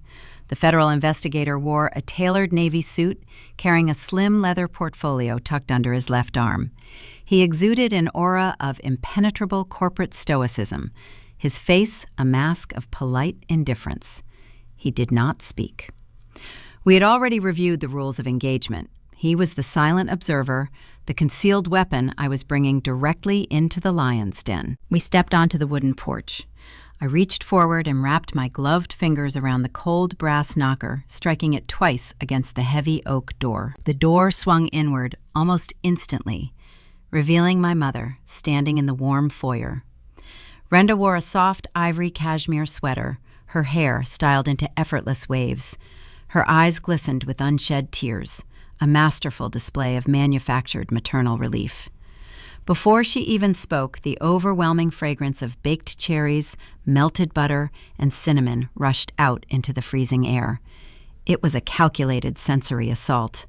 She had baked the pie I requested every year for my childhood birthdays, weaponizing my own nostalgia to soften the impending ambush. "You came," my mother breathed, her hand fluttering gracefully to her collarbone. She stepped over the threshold, throwing her arms open. I remained perfectly still, allowing her to wrap her arms around my rigid shoulders. The embrace felt hollow, a theatrical performance designed entirely for the benefit of the stranger standing next to me. The sweet, cloying aroma of the dessert battled the metallic, sterile scent of impending destruction, humming in my veins. "Come inside, it is freezing," she urged, stepping back and gesturing toward the hallway. Her gaze flicked toward Harrison, a brief flash of guarded confusion, disrupting her tragic facade. Thomas waited near the archway leading into the formal living room.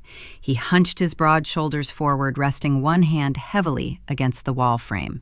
He was attempting to project the image of a frail, broken man recovering from a near-fatal cardiac event. Yet his eyes remained sharp, sweeping over my companion with immediate, undisguised suspicion. His breathing was steady, his complexion robust. My father was no closer to a heart attack than I was. "Who is this?" Thomas asked, his voice rasping slightly, forcing a cough to sell his performance. "This is Mr. Cross," I replied, my tone smooth, clinical, and detached. "He is my primary wealth manager from the firm."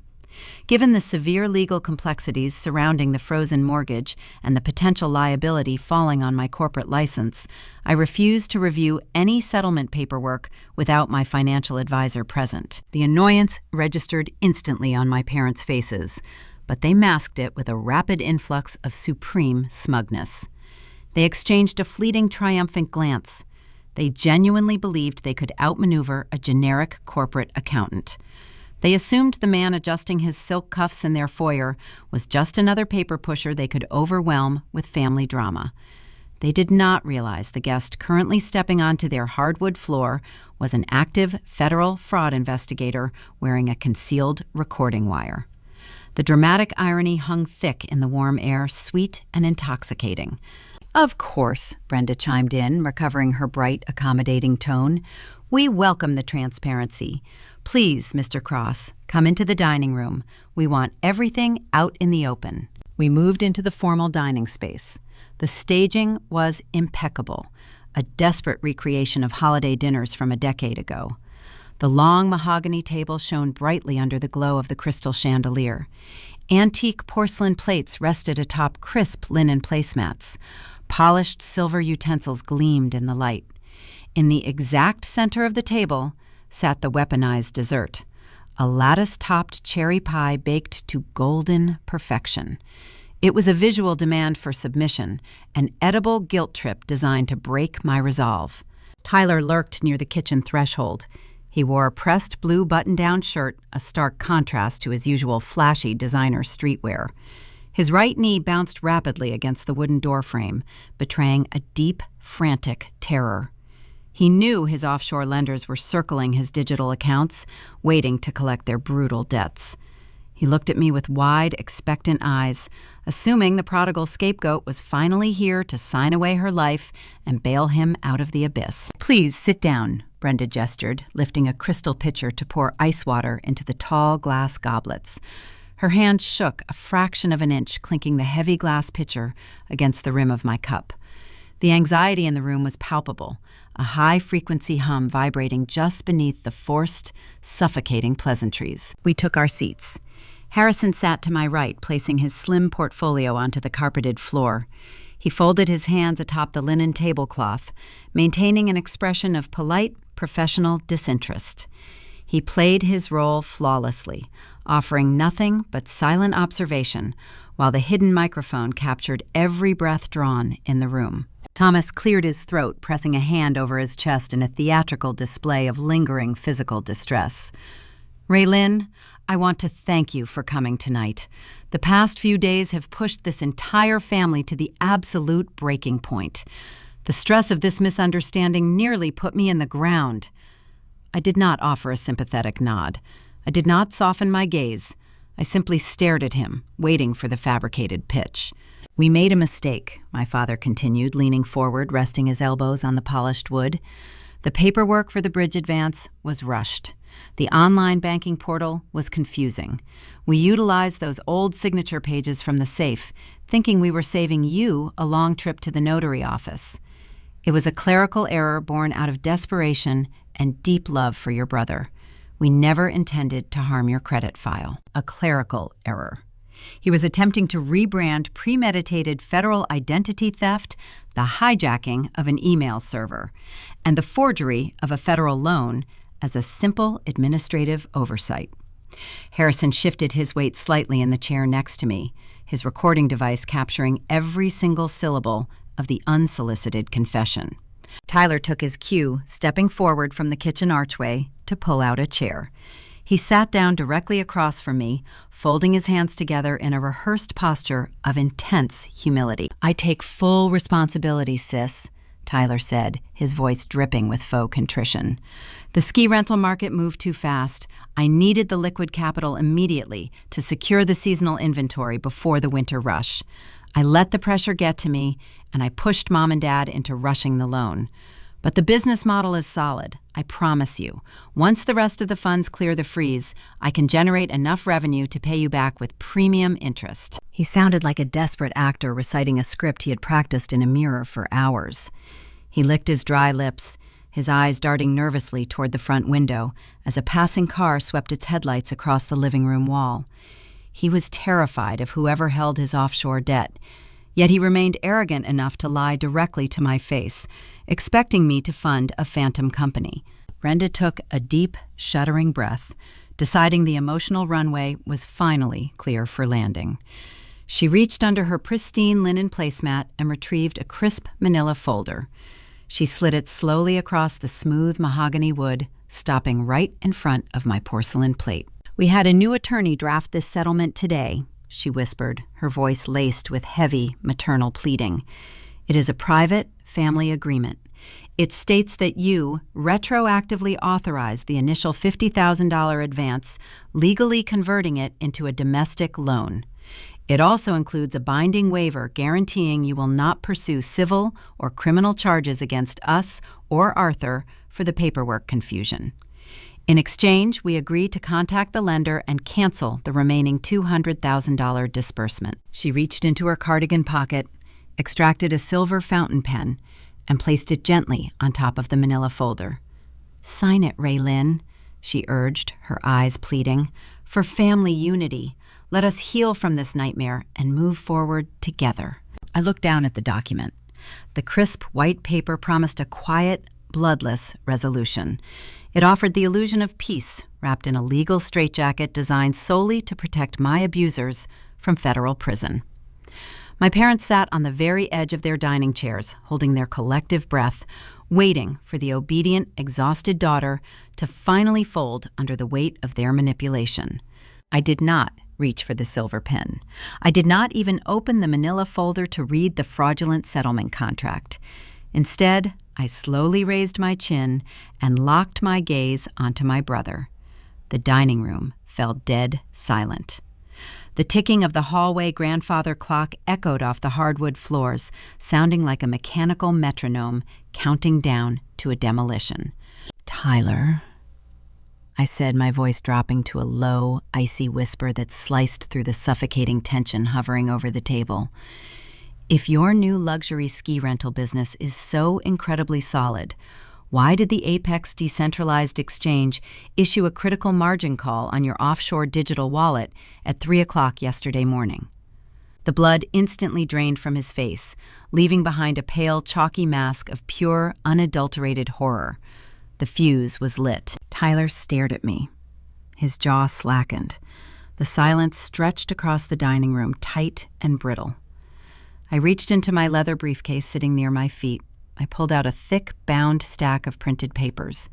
I tossed the dossier onto the center of the mahogany table, right next to the untouched cherry pie. The heavy packet landed with a sharp thud, making the crystal water goblets rattle against the linen placemats. "What is that?" Thomas demanded, his faux frail posture vanishing instantly. That I answered, keeping my voice level, is the digital autopsy of a phantom ski rental company. Tyler lunged for the folder, but Thomas reached it first. My father flipped open the cardboard cover. His eyes scanned the top page. It was the high-resolution screenshot of the liquidated offshore crypto wallet. He flipped to the next page, revealing the frantic text messages Tyler sent, begging his broker for more time. A margin call. Thomas read aloud, his voice dropping an octave. He looked up, his brow furrowed in genuine bewilderment. "Tyler, what does this mean? Where is the inventory? Where are the snowmobiles?" Tyler pressed his back against the wooden dining chair. He looked like a trapped animal searching for an open window. "Dad, the market shifted. It was a statistical anomaly. I just needed to ride out the dip." Brenda snatched the papers from her husband's hands. She sifted past the crypto screenshots and found the printed emails from Arthur Pendleton. Her eyes widened as she read her own words, typed days earlier, instructing the accountant to bypass the email verification process. "You lost the $50,000, Brenda whispered, staring at her golden child in unmasked horror. "You told us you secured a warehouse. You told us you bought commercial equipment." "I was going to Tyler," pleaded, his voice cracking under the weight of his exposure. "I just needed to double the capital first. The trading algorithms were a sure thing. If the market had just held for 12 more hours, we would all be rich right now." Thomas stood up. His chair scraped harshly against the polished floorboards. The loving patriarch vanished, replaced by a ruthless pragmatist, realizing he had bet his house on a losing horse. The familial loyalty evaporated in a matter of seconds. The united front shattered into a million jagged shards. They stopped viewing me as the enemy and turned their venom upon each other. "I committed wire fraud for you," Thomas shouted, pointing a trembling finger at his only son. "I put my name on a federal application. I blackmailed our accountant. I risked federal prison for your future. And you threw the money into a decentralized digital casino." "You offered to do it," Tyler shouted back, his fear morphing into defensive rage. "You are the one who said Raylin would never notice the credit inquiry. You are the one who hijacked her university email address.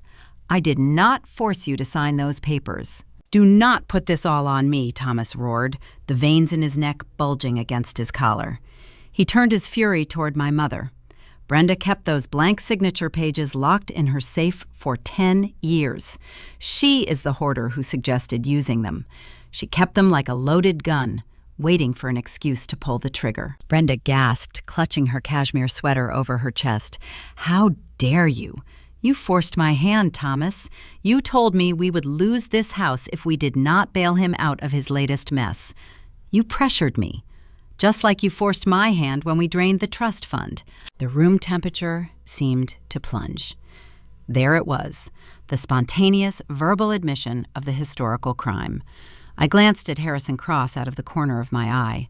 The federal investigator remained perfectly still, his hands folded, his posture relaxed. The concealed recording device inside his jacket captured every uncoerced confession echoing off the dining room walls.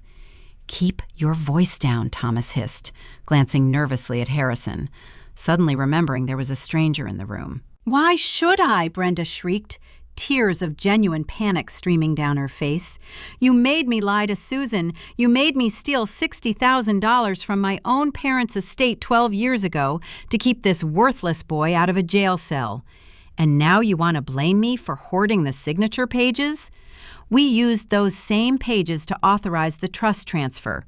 I kept them because you told me we might need them again." "Those pages saved his life," Thomas argued, slamming his fist against the mahogany wood.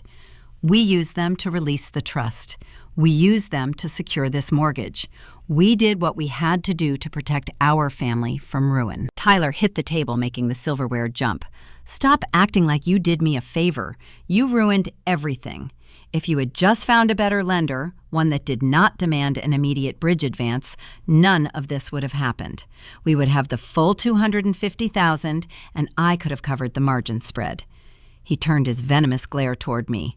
The mask of the humbled entrepreneur dissolved, leaving only bitter, unearned entitlement. "And you, Tyler?" sneered, his upper lip curling into a snarl, sitting there acting like some righteous judge looking down on all of us. "You have corporate stock options. You live in a luxury townhome. You drive a brand new car. Mom and Dad paid for your food, your clothes, your entire existence growing up. You owed us your success anyway. Signing that settlement paper was the least you could do to repay your debt to this family. But you had to be a selfish auditor." The sheer audacity of his statement hung in the air. He truly believed it. They all did. They viewed my life as a communal asset, a resource they could mine whenever Tyler required a rescue. I let them continue. I let them dig the trench deeper. I sat back and watched as they argued over the precise mechanics of the forgery. Thomas detailed exactly how he manipulated Arthur Pendleton, admitting to threatening the accountant's professional license. Brenda confessed to logging into my dormant email account to click the verification links, detailing the exact time and date she bypassed the security protocols. They laid out the entire blueprint of their criminal enterprise, desperate to assign the blame to anyone but themselves.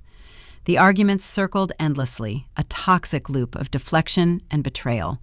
They tore each other to pieces, offering a full, comprehensive verbal confession to a litany of federal offenses. 10 minutes passed. The screaming eventually subsided into heavy, exhausted panting. Thomas leaned against the wall, running a hand over his sweating face. Brenda sat in her chair, weeping into a linen napkin. Tyler stared at the floor, chewing on his thumbnail, his grand illusions reduced to rubble. They looked at me, waiting for my reaction. They expected me to argue back, to defend my success, to cry over the ultimate confirmation of the stolen trust fund. I simply picked up my crystal water goblet and took a slow, deliberate sip. The cool liquid coated my dry throat. "Are you finished?" I asked my voice, calm, contrasting sharply with the chaotic energy vibrating in the room. Thomas glared at me. "Sign the settlement, Raylin. We are out of options. Just sign it and we can all walk away from this nightmare." "I am not signing anything," I replied, setting the glass down, "and nobody is walking away." Harrison Cross moved for the first time since we sat down. The motion was fluid, practiced, and commanding. He unclasped his folded hands. He reached inside the breast pocket of his tailored navy jacket. He did not pull out a financial prospectus or a wealth management brochure. He withdrew a slim leather wallet and flipped it open, letting it drop onto the mahogany table right next to the cherry pie. A polished silver badge caught the light of the chandelier, gleaming with undeniable authority. The silence that followed was heavy and final. It was the sound of a trap snapping shut, steel teeth locking around bone. Thomas stared at the silver shield. His mouth opened, but no words came out. Brenda stopped crying, her breath catching in her throat as her eyes locked onto the federal seal. Tyler shrank back into his chair, his entire body trembling as the reality of his situation crashed over him. Harrison Cross stood up. He smoothed the lapels of his suit jacket, his expression transforming from polite disinterest to the cold, hard focus of a law enforcement officer closing a major case. Thomas and Brenda Robinson Harrison said, his voice deep, resonating with official weight. "My name is Special Investigator Harrison Cross. I represent the Federal Risk Management and Fraud Division of Apex Funding Solutions. I have spent the last 20 minutes recording this conversation under the one-party consent statutes of this state." He picked up the forged settlement agreement Brenda had offered me, folding it neatly and sliding it into his pocket to hold as physical evidence. "You have both explicitly confessed to premeditated wire fraud, identity theft, and the forgery of a federal mortgage document." Harrison continued his gaze, sweeping over the terrified faces of my parents. "Furthermore, you detailed the unauthorized access of a protected digital server and the historical embezzlement of a private trust. This loan is hereby officially classified as felony identity fraud." The color drained from my father's face, leaving him looking like a hollow shell. He reached out, gripping the edge of the table to keep himself from collapsing onto the floor. "He is not a wealth manager," Brenda whispered, the realization hitting her like a physical blow. She looked at me, her eyes wide with a mixture of horror and sudden profound comprehension. She finally understood the depth of her miscalculation. She tried to manipulate a daughter using pie and tears. She did not realize I brought the federal government to dinner. The $50,000 bridge advance was obtained through material misrepresentation, Harrison stated, delivering the final, fatal blow to their delusion.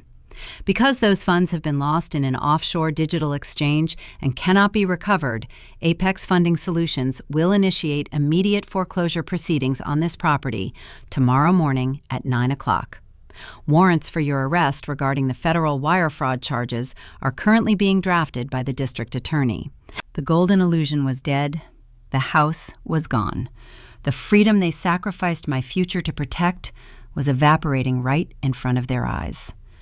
I sat perfectly still, watching the empire of lies burn to the ground. Harrison Cross secured the brass latch on his leather portfolio.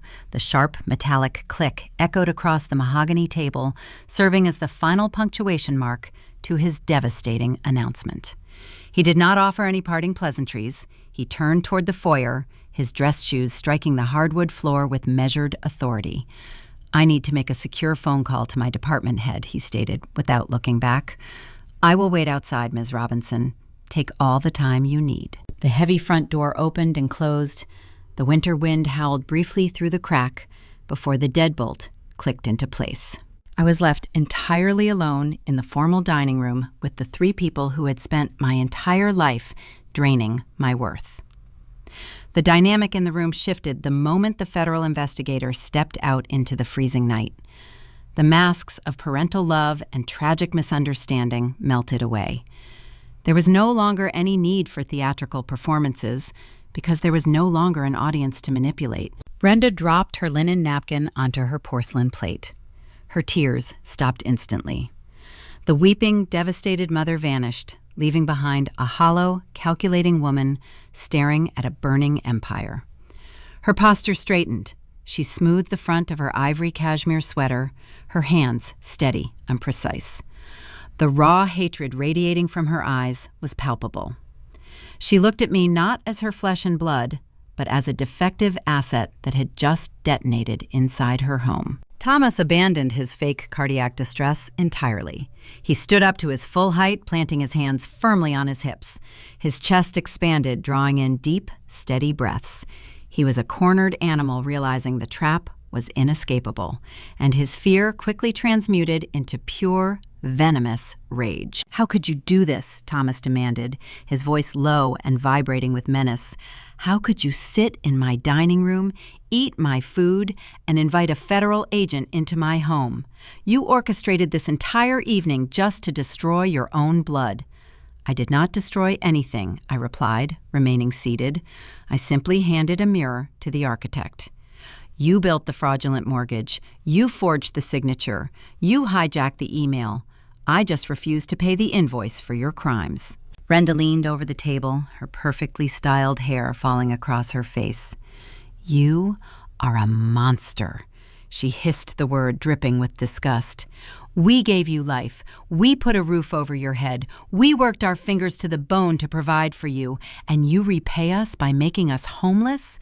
You are throwing your own parents into the street over a paperwork dispute." "A paperwork dispute," I repeated, letting the sheer absurdity of her phrasing settle over the room. "You stole my childhood trust fund to keep your son out of a jail cell 12 years ago. Then you weaponized my clean credit file to fund his offshore gambling debts. You tried to legally declare me mentally incompetent so you could control my bank accounts.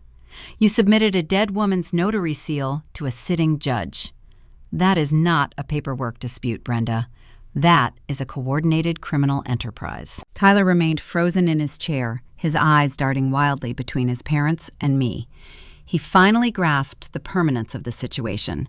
There would be no magical bailout. There would be no revised settlement. The shadow lender was going to seize the house, and the decentralized crypto brokers were going to collect their leverage. "You are going to let them put Mom and Dad in prison?" Tyler whimpered, his voice cracking. "I am not letting them do anything I stated," looking directly at my brother. "Actions have consequences, Tyler. You spent 30 years running away from yours because our parents always threw me in front of the train to shield you. But I stepped off the tracks today. The train is coming, and you have to stand on your own 2 feet." I stood up, picking up my leather briefcase. I pushed my chair back, letting it scrape loudly against the floor. The sound signaled the end of the negotiation. I looked at my mother and my father. They stood shoulder to shoulder, a united front of toxic entitlement. They still believed they were the victims.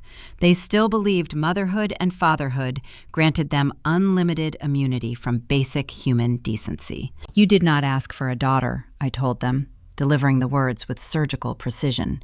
"You asked for an insurance policy. You wanted a responsible, quiet safety net to catch your golden boy every time he jumped off a cliff. You renamed my obedience as love, and you labeled my boundaries as cruelty. But blood does not give you unlimited access to my future. My labor, my identity, and my peace belong to me." I turned toward the archway leading into the foyer. Thomas stepped forward, blocking the exit. His large frame filled the narrow space between the dining room wall and the door frame. He crossed his arms over his chest, his jaw set in a hard, rigid line. Brenda moved quickly to stand right behind him, reinforcing the physical barricade. "You are not leaving this house," Thomas ordered, his voice dropping to a dangerous guttural pitch. "You are going to sit back down in that chair. You are going to call that investigator back inside, and you are going to tell him you made a mistake. You will say you gave me verbal permission to use the signature.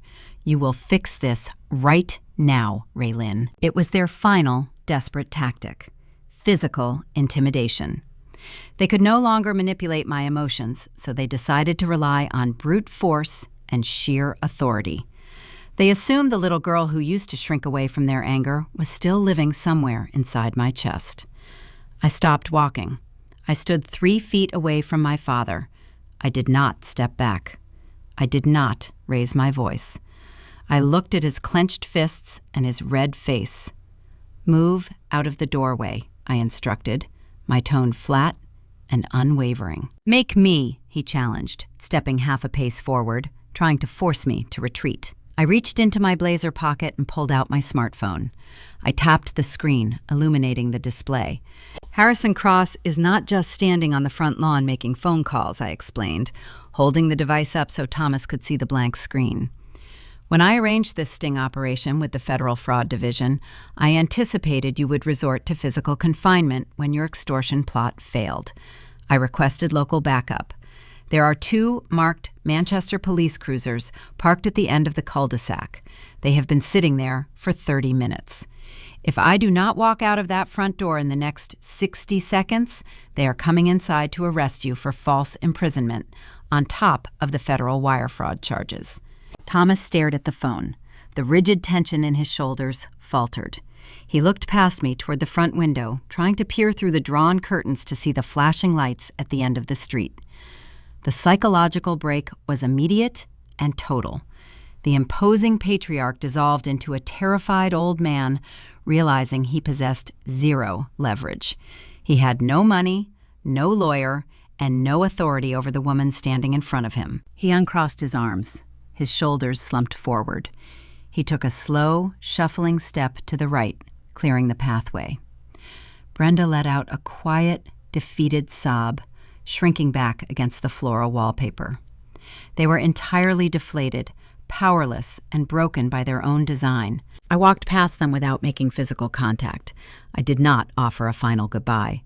I did not offer forgiveness or empty promises of future reconciliation. I walked through the warm foyer, leaving the lingering scent of their manufactured grief behind me. As I reached the front door, I paused for a fraction of a second and looked back toward the dining room table. The lattice-topped cherry pie sat perfectly centered under the crystal chandelier. It was untouched.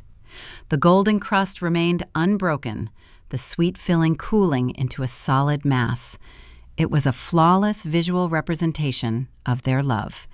It looked beautiful on the surface, but it was baked with poison designed to consume me. Leaving it behind was the ultimate rejection of their manipulative nostalgia. I opened the heavy oak door and stepped out into the freezing New Hampshire night. The cold air rushed into my lungs, cleansing the stale, suffocating atmosphere of the house from my system. Harrison Cross stood near his unmarked sedan, giving me a curt, professional nod. Down the street, the blue and red lights of the local cruisers flickered silently against the dark trees. I walked toward my vehicle, feeling a profound sense of lightness. The crushing weight of familial obligation had been severed permanently. But as I slid into the driver's seat and started the engine, a new realization crystallized in my mind. The federal machine had just been activated. The bureaucratic guillotine was hovering over their heads. But the fallout was not going to be contained to just a foreclosed house and an empty crypto wallet. The state investigations were about to tear into a decade of hidden financial records. The impending storm was going to unearth every buried secret they ever kept, and the true depth of their ruin was only just beginning to surface. The machinery of justice operates without anger.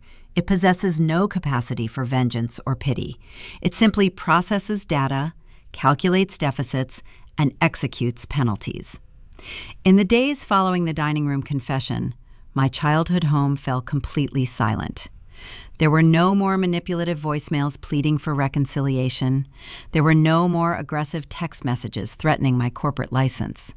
The emotional warfare had officially ended, replaced by the cold, relentless grinding of federal bureaucracy. Harrison Cross submitted his recorded audio files to the Risk Management Division of the Shadow Lender the very next morning. Apex Funding Solutions did not hesitate. They were a predatory institution built on swift asset recovery. Because the initial bridge advance of $50,000 had evaporated into a decentralized digital exchange, it could not be recouped through standard collections. The lender immediately triggered the default clause embedded within the forged paperwork. 3 days later, a process server arrived at the property in Concord. He did not knock politely. He used a heavy staple gun to attach a bright orange notice directly onto the front door. The document declared an expedited foreclosure. The house no longer belonged to my mother and father. It belonged to the bank. The neighbors walking their dogs along the manicured sidewalks stopped to stare at the neon paper fluttering in the winter wind. The facade of suburban perfection sustained a fatal, visible fracture. Thomas attempted to fight the seizure. He spent an entire afternoon dialing every defense attorney in the state capitol. None of them accepted his calls. Marcus Sterling had effectively blacklisted my father within the local legal community. Without capital to secure a retainer and lacking any legitimate defense against an audio confession, Thomas was rendered completely impotent. He was a man who spent his entire life bullying his way out of consequences, finally encountering a wall constructed of solid titanium. The financial collapse was swift, but the criminal reckoning proved far more devastating. The federal district attorney reviewed the comprehensive dossier I provided. The evidence was irrefutable. The forged signature, the hijacked university email account, the deceased notary's seal, and the taped admission of guilt constituted a flawless prosecutorial package. On a Tuesday morning, 2 dark sport utility vehicles parked silently at the end of my parents' driveway. 4 agents wearing Navy windbreakers approached the porch. They did not utilize battering rams or flash grenades. The arrest was quiet, methodical, and utterly humiliating. Thomas and Brenda were escorted out of their home in handcuffs while the morning commuters drove past their lawn. The charges were formally filed before noon: wire fraud, aggravated identity theft, conspiracy to defraud a financial institution. For my mother, the handcuffs were terrifying, but the true agony arrived precisely 48 hours later. Brenda had spent her entire adult life worshiping a 3-digit number. Her perfect 800 credit score was her armor, her status symbol, and her primary weapon at the local country club. She used it to secure preferential seating, to demand respect, and to mask the rotting foundation of her family. The credit bureaus received the federal fraud alerts. The shadow mortgage defaulted. The foreclosure became a matter of public record. Her pristine score did not merely drop. It was completely decimated, plunging into the deepest subprime categories overnight. Her premium credit cards were instantly deactivated. The social execution followed the financial ruin with breathtaking speed. In New Hampshire, legal notices regarding property seizures and federal indictments are published in the county newspaper. The local Gazette printed the names Thomas and Brenda Robinson in bold black ink under the criminal proceedings section. Brenda's wealthy country club associates read the publication over their morning coffees. The women she had spent decades attempting to impress suddenly viewed her as a radioactive pariah. Her membership was quietly suspended pending the outcome of the criminal trial. Her phone stopped ringing. The invitations to charity galas and holiday banquets ceased entirely. She was exiled from the only society she valued. She had traded her daughter for a temporary illusion, and the universe had stripped the illusion away, leaving her entirely alone in the dark. Facing the overwhelming weight of the evidence and the prospect of serving a decade in federal prison, my parents capitulated. The bravado they displayed at the dining room table crumbled into dust. Their court-appointed public defenders negotiated a plea agreement with the district attorney. The terms were absolute and merciless. They were required to plead guilty to the felony charges, avoiding incarceration only by accepting maximum supervised probation. But the true punishment resided within the restitution mandate. The judge ordered them to repay the stolen $50,000 to the shadow lender, alongside exorbitant legal fees and court penalties. Their wages would be garnished indefinitely. Their future tax returns would be seized. They were financially shackled, required to carry the crushing weight of their own greed for the rest of their natural lives. They traded a comfortable retirement for a permanent sentence of indentured servitude. While Thomas and Brenda faced the gavel's wrath, my brother faced a vastly different breed of justice. Tyler had always thrived in the spaces between the rules. He believed his charm and his parents' checkbook could shield him from any disaster. But the decentralized cryptocurrency exchange he utilized did not care about his excuses. They did not file court summons or send polite collection letters. They operated through unregulated third-party enforcers who specialized in intimidation. The margin call on his digital wallet had triggered a cascade of exorbitant debt. Tyler owed the brokers hundreds of thousands of dollars he simply did not possess. Without the remainder of the forged mortgage funds to cover his reckless leverage, he became a target. The exact details of his departure remained murky, a collection of rumors passed through extended relatives. What I knew for certain was that Tyler did not stay in New Hampshire to face the music. He packed a single duffel bag in the dead of night, abandoning his luxury apartment, his leased vehicle, and his designer wardrobe.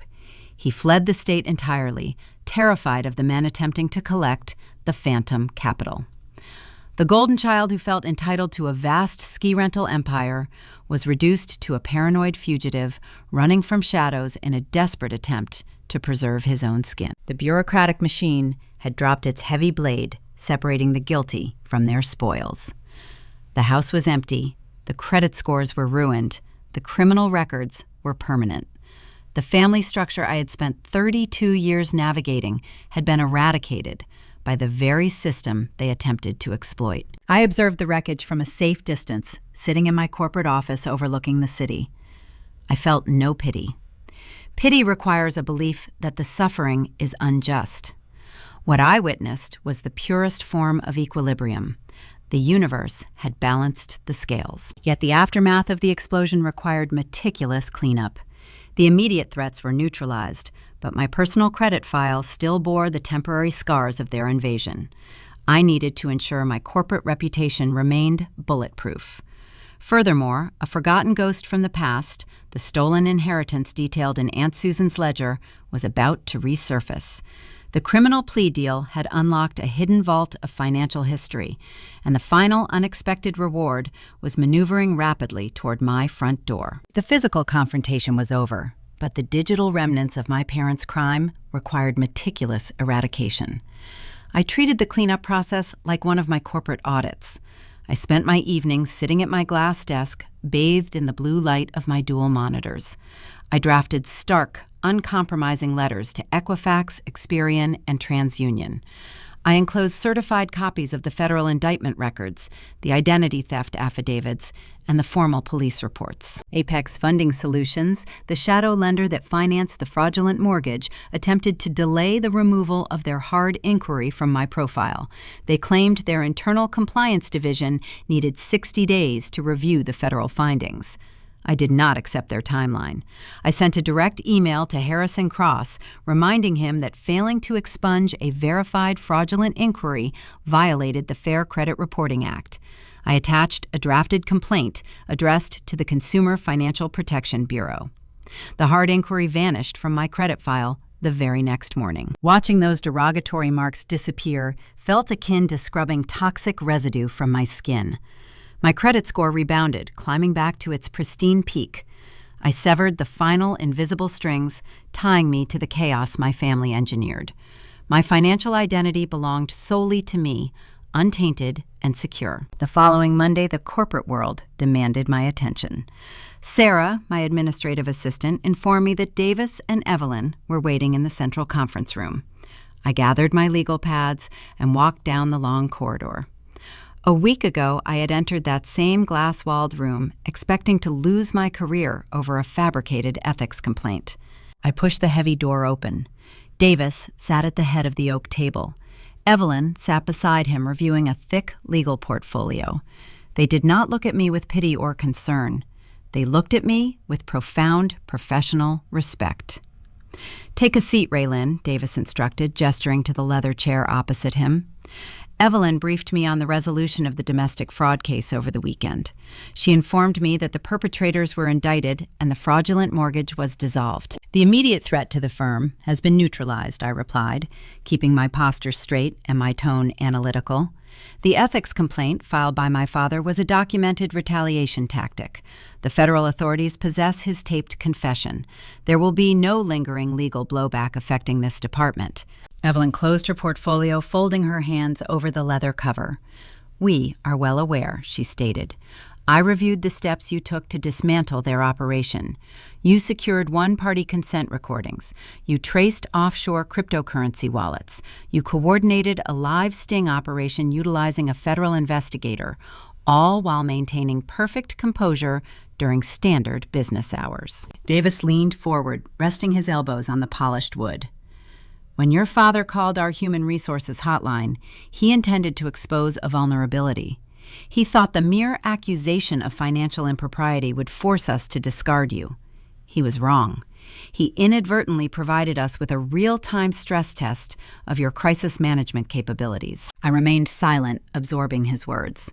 The very weapon my father forged to destroy my sanctuary was being dismantled and repurposed by my superiors. This firm requires leaders who can navigate high-stakes regulatory disasters without succumbing to emotional panic, Davis continued. You demonstrated an exceptional capacity for strategic detachment. You protected yourself, and by extension, you protected our corporate integrity. He slid a crisp, heavy stock document across the oak table. It stopped inches from my hands. We are not just closing the internal ethics investigation, Davis said. We are restructuring the department.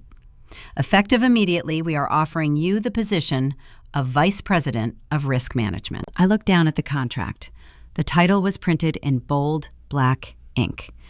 The compensation package listed on the second page reflected a substantial elevation in both salary and executive authority. My parents believed my success was a communal asset they could harvest at will. They assumed I would fold under the pressure of their extortion. Instead, the precise, unwavering boundaries I established during the crisis had propelled me to the apex of my field. I uncapped my pen. I signed the authentic, undeniable version of my name on the bottom line. While I moved into the executive suite, my brother collided violently with the unforgiving pavement of reality. The offshore digital brokers did not respect his golden boy status. They did not accept tearful apologies or promises of future returns. They demanded their stolen leverage. Information regarding his whereabouts filtered back through distant relatives, painting a pathetic portrait of his new existence. Tyler had fled New Hampshire in the middle of the night. He abandoned his leased luxury sedan, his tailored suits, and his arrogant delusions. He migrated west, attempting to outrun the phantom debt he generated on the decentralized exchange. He resurfaced in a decaying second-tier ski town in rural Idaho. The man who felt entitled to rule a $250,000 winter sports empire found employment at a rundown local lodge. His daily routine consisted of standing behind a scuffed wooden counter, earning standard minimum wage. He spent his shifts accepting damp, foul-smelling rental boots from impatient tourists. He sprayed the cold plastic shells with cheap chemical disinfectant, wearing a scratchy polyester uniform. Every time the heavy wooden doors of the lodge swung open, Tyler flinched. He lived in a state of perpetual paranoia, constantly looking over his shoulder, terrified that the men holding his crypto debt had finally tracked him down. The universe possessed a dark, brilliant sense of irony. Tyler demanded a ski business without the burden of actual labor.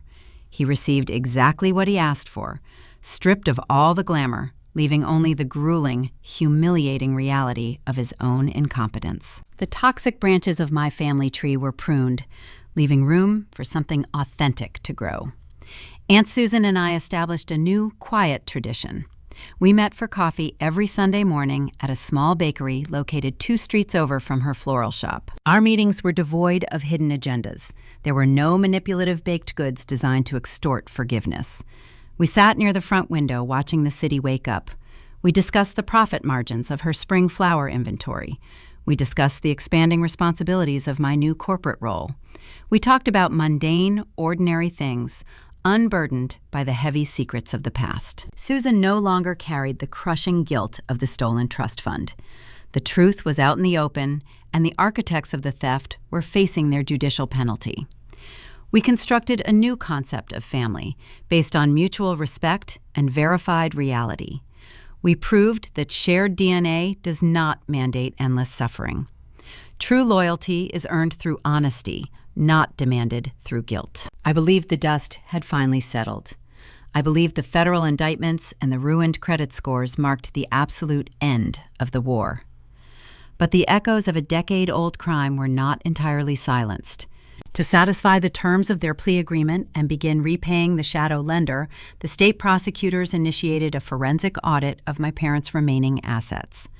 The government accountants dug through years of banking history, tracing every deposit and withdrawal to ensure maximum restitution. Late Friday afternoon, I returned to my townhome and unlocked the brass mailbox near my front door. Inside sat a thick, certified envelope bearing the official embossed seal of the state attorney general. I carried the heavy envelope into my kitchen and sliced the paper flap open with a silver knife. I pulled out a stack of formal legal decrees. The government auditors had not just reviewed the recent hard money mortgage. They had utilized Susan's original green ledger to track the exact trajectory of the $60,000 stolen from my grandparents' trust fund 12 years ago. The discovery triggered an automatic statutory response regarding victim compensation. The state was preparing to seize hidden assets my parents fought desperately to conceal, and the resulting liquidation was about to deliver a stunning, undeniable final victory. I stood in the center of my kitchen, holding the thick parchment paper. The state seal glowed under the recessed lighting, casting long shadows across the granite island. The forensic accountants attached to the Attorney General's office did not stop their investigation at the $50,000 shadow mortgage. Once my parents signed the federal plea agreement, they inadvertently unlocked the sealed vault of their entire financial history. The auditors traced every single bank routing number tied to their names over the past 15 years. They pulled archived statements and cross-referenced old tax returns. They found the erased entries. They uncovered the precise $60,000 withdrawal my parents executed 12 years ago to keep Tyler out of a local jail cell. The law in New Hampshire regarding victim compensation is strict and unforgiving. The presiding judge mandated full restitution for the historical theft alongside the recent mortgage fraud. My parents stood before the court and claimed they possessed no liquid capital to satisfy the sudden sweeping judgment. They pleaded poverty, hoping the judge would convert the debt into a standard, uncollectible civil judgment. The state did not care about their excuses. The government dispatched federal marshals to enforce a physical asset seizure. I received a copy of the official inventory report detailing the exact items claimed by the court. My father had spent a decade restoring his pristine 1969 Chevrolet Camaro. He kept it hidden in the garage, treating the machine with more care and financial devotion than he ever directed toward my college education. He used to boast that Tyler's Phantom ski business would fund the final engine rebuild. Instead, a heavy flatbed tow truck backed into his driveway on a freezing Tuesday morning. According to the property management liaison, Thomas ran out onto the frosted grass wearing his bathrobe. He shouted at the marshals, waving his hands in a frantic display of impotence. He tried to block the loading ramp. The federal officers simply warned him to step aside or face immediate detainment for obstructing a court order. Thomas stepped aside. He stood on the lawn, shivering in the cold air, watching the winch drag his prized possession out of the garage. The heavy iron chains wrapped around the gleaming chrome bumpers, pulling the vintage muscle car up the steel ramp. The vehicle went straight to a government auction lot for immediate liquidation. Brenda did not escape the audit. The investigators located a hidden safety deposit box she kept registered under her maiden name at a regional bank. She refused to surrender the brass key. The authorities arrived at the bank branch with a federal warrant and drilled the lock out of the steel door. Inside the box, they found diamond tennis bracelets, vintage gold watches, and heavy heirloom earrings she had inherited from distant relatives. She hoarded these items for decades to maintain her illusion of wealth, expecting to pawn them if she ever needed to fund another one of Tyler's inevitable disasters. The state seized every single velvet box, leaving the steel compartment entirely empty. 3 weeks later, a second certified envelope arrived at my townhome. I sat at my glass workstation and sliced the seal open with a silver letter opener. Inside rested a bank draft printed on thick green security paper. It was made payable directly to Raylyn Robinson. The total amount covered the original $60,000 trust fund, plus 12 years of compound interest calculated by the state actuaries. I traced my fingertips over the printed numbers. My grandparents intended to provide me with a solid foundation. My parents stole it to buy my brother's freedom and forced me to build my life from scratch. Now the justice system had reached back through time, grabbed them by the collar, and forced them to return every single cent. I deposited the check into my private investment account, feeling a profound sense of closure settle deep into my bones. But the final chapter of their ruin unfolded at the county courthouse. Apex Funding Solutions pushed the conquered property into a public foreclosure auction to recoup their lost bridge advance and their mounting legal fees. The house where I spent my childhood shrinking to accommodate my family was placed on the auction block. I took a personal day from my corporate firm. I drove to the courthouse wearing my tailored charcoal suit. The auction took place in a sterile municipal room filled with folding chairs, peeling paint, and the distinct smell of old floor wax. The auctioneer stood at a wooden podium, reading the property description in a fast, monotonous drone. The starting bid was set remarkably low, reflecting the desperate nature of the shadow lender's recovery strategy. They just wanted the toxic asset off their ledger. I sat in the back row, holding a numbered wooden bidding paddle. As the auctioneer called for offers, the room remained quiet. Local real estate investors hesitated, sensing the heavy financial baggage attached to the property.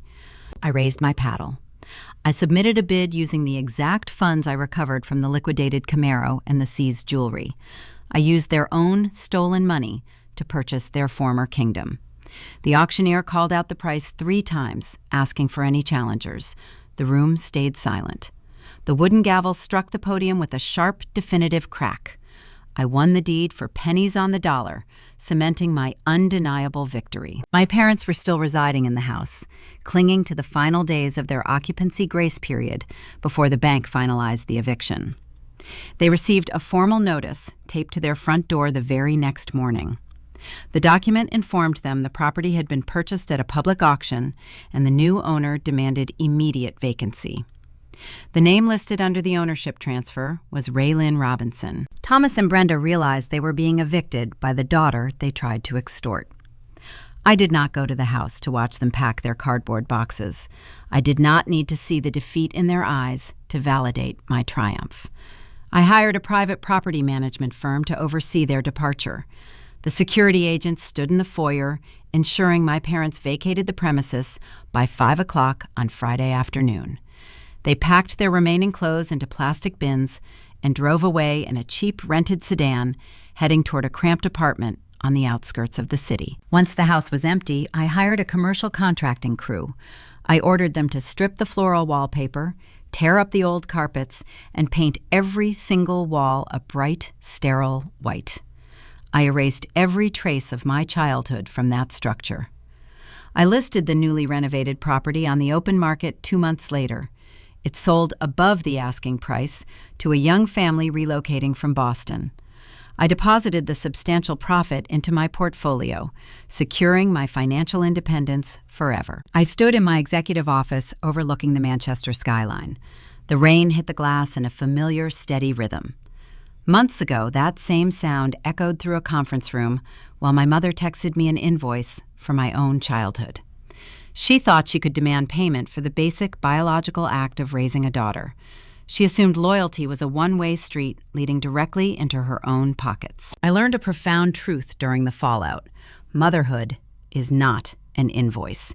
Parenthood does not come with a hidden ledger you can collect upon when your favored child fails.